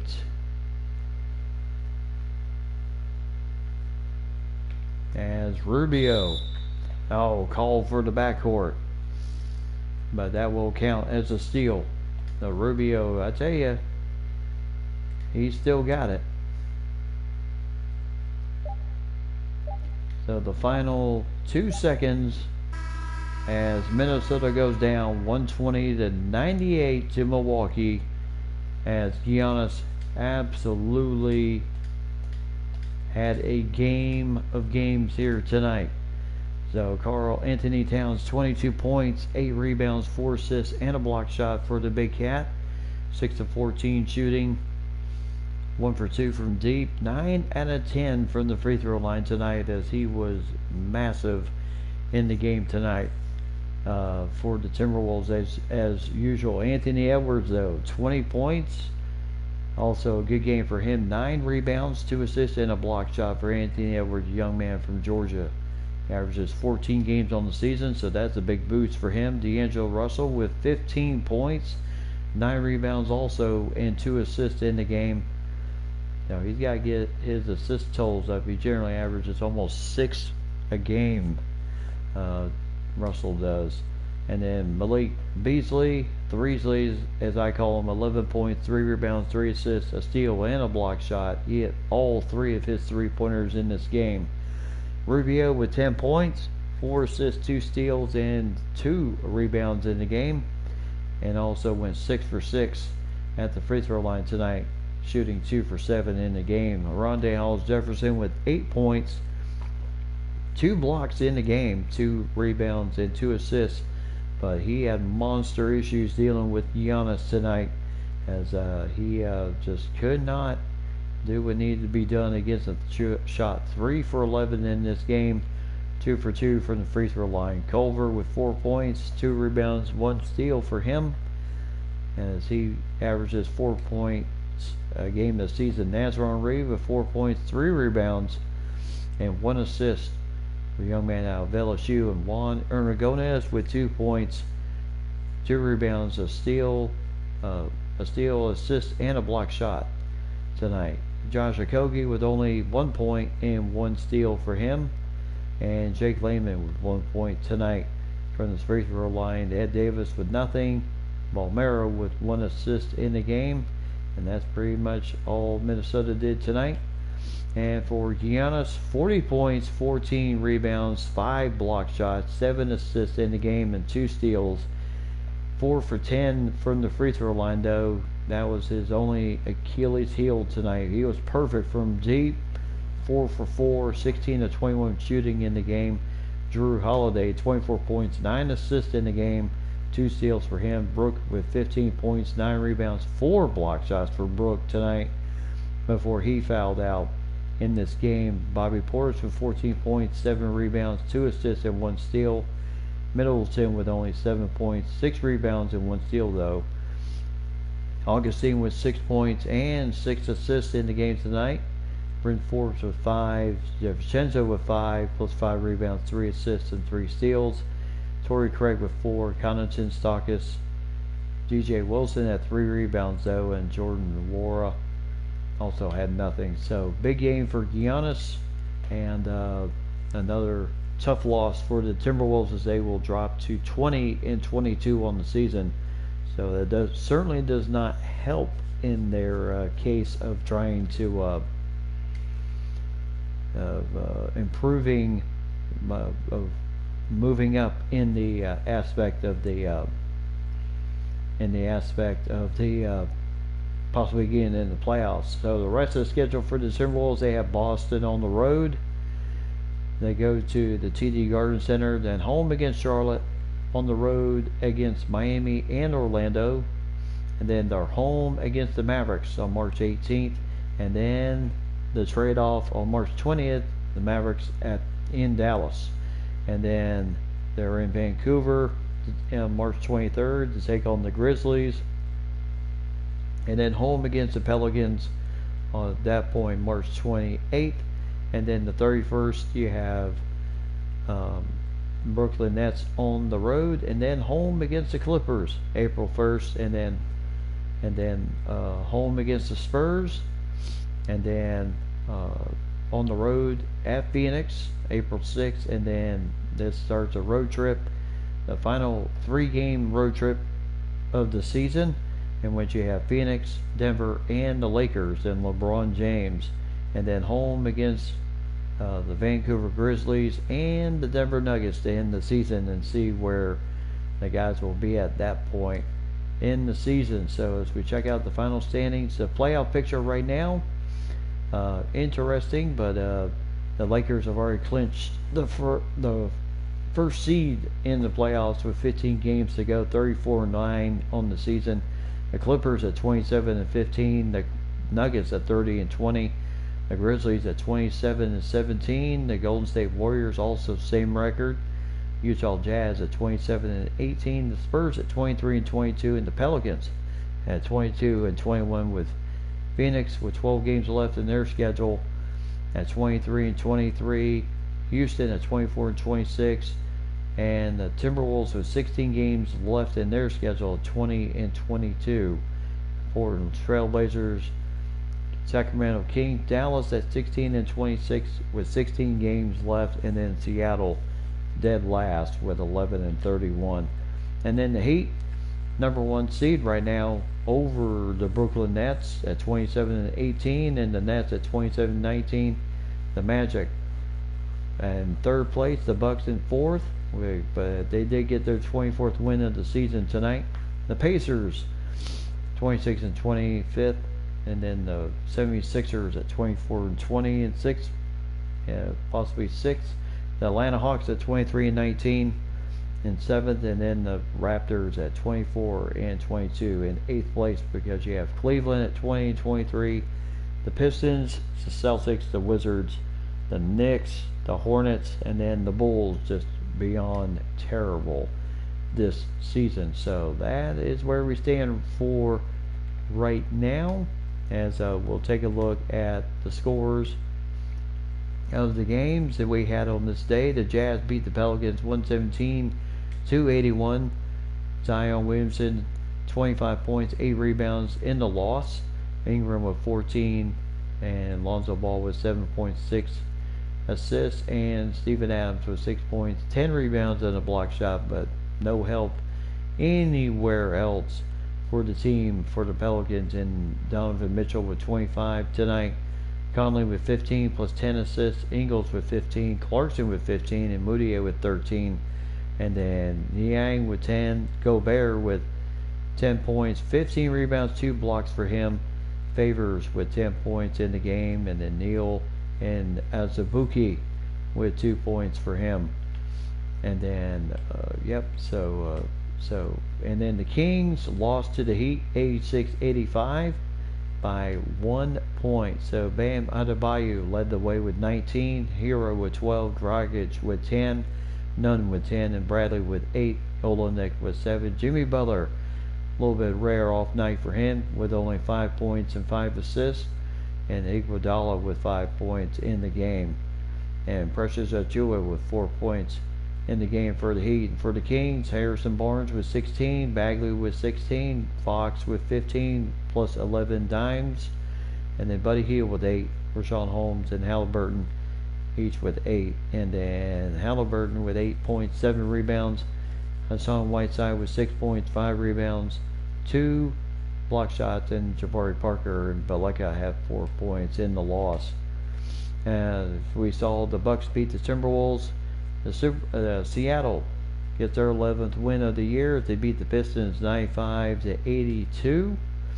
So Shai Gilgeous-Alexander led the way with 25, and George Hill with 15, and Trevor Ariza with 13, and Baisley with 8 points and 7 rebounds in the game. And everyone else chipped in for them tonight. Pistons led by Jeremy Grant with 19, Blake Griffin with 15, Killian Hayes with 13 points, and Jaleel Okafor with only 10 points in the game, and then Sadiq Bey with 8, and Doro Wright with 6 points, and Dylan Wright with 6 points and 12 rebounds tonight. My goodness, he had a monster game for a point guard. The Pacers beat the Trailblazers 105-99. The Spurs beat the Bulls 109-101. as the misery continues for the Bulls. The Wizards beat the Warriors 93-77. So the Warriors, Westbrook with 18, 10 rebounds, and 7 assists tonight, lead the win. And Hachimura with 16, Navija with 14, Nito with 14, and Beal with 13 points and 10 rebounds tonight. So I'll tell you, the guards are getting into it with rebounding tonight. Andrew Wiggins with 20, Oubre Jr. with 15, Klay Thompson with only 13 points, went 1 for 7 from deep, and Steph Curry with only 12 points, 8 rebounds, and 5 assists, but also struggled from the field went 2 for 8 in the game. And James Wiseman, young man out of Memphis, 7 points, 9 rebounds, 2 blocks, but just wasn't enough to do much of anything the rest of the way. The Grizzlies beat the Raptors 106-101 in the Battle of Canada. So good win there for as Brandon Clark had 24, Jackson Jr. had 23, and Dylan Brooks with 14, Ja Morant with 10, and Grayson Allen with 10 points in the game. And Kyle Lowry with 28 plus 7 dimes, Powell with 16, Siakam with 15, and OJ Anunoby with 11 points in the game and the loss. And then the Knicks actually win 122-105 over the Magic in the final game of the evening. Vucevic with a big night, 30 points, 14 rebounds, 4 blocks in the game. Fournier with 13, Gordon with 11, Aminu with 11, Isaac with 10, and Ross with 10. And Cole Anthony with 9 points and 5 assists tonight for a young man out of North Carolina. And then Derrick Rose with 23 points, Randall with 20, Rivers with 16, Barrett with 12, Obi Toppin with 12, and Knox with 11, despite the loss in the game. Actually, with the win, as Mitchell Robinson 6 points, 11 rebounds in the win, and Peyton had 5 points, 8 assists tonight for him, and then Nerlens Noel with 5 points and 4 blocks for him tonight. So good win for New York. They are 18-26 on the season. So that is where we are at tonight. So I certainly hope everyone has enjoyed the introduction of the CBA and then tonight's game of the day. Certainly appreciate everybody joining the stream tonight. Mike and Lady, I certainly do appreciate you guys always being there when I am on. And Ryan, certainly hope to see you again soon, my friend, as I certainly hope the move went well, and certainly hope everything is getting settled in place and what you need to do. So until the next time, ladies and gentlemen, I will bid adieu for tonight. And as always, tell those closest to you that you love them. And as always, protect yourself, wear a mask. Don't trust that the other people will do that for you. And as always, keep God number one. God bless everyone. And have yourself a fantastic evening, everybody.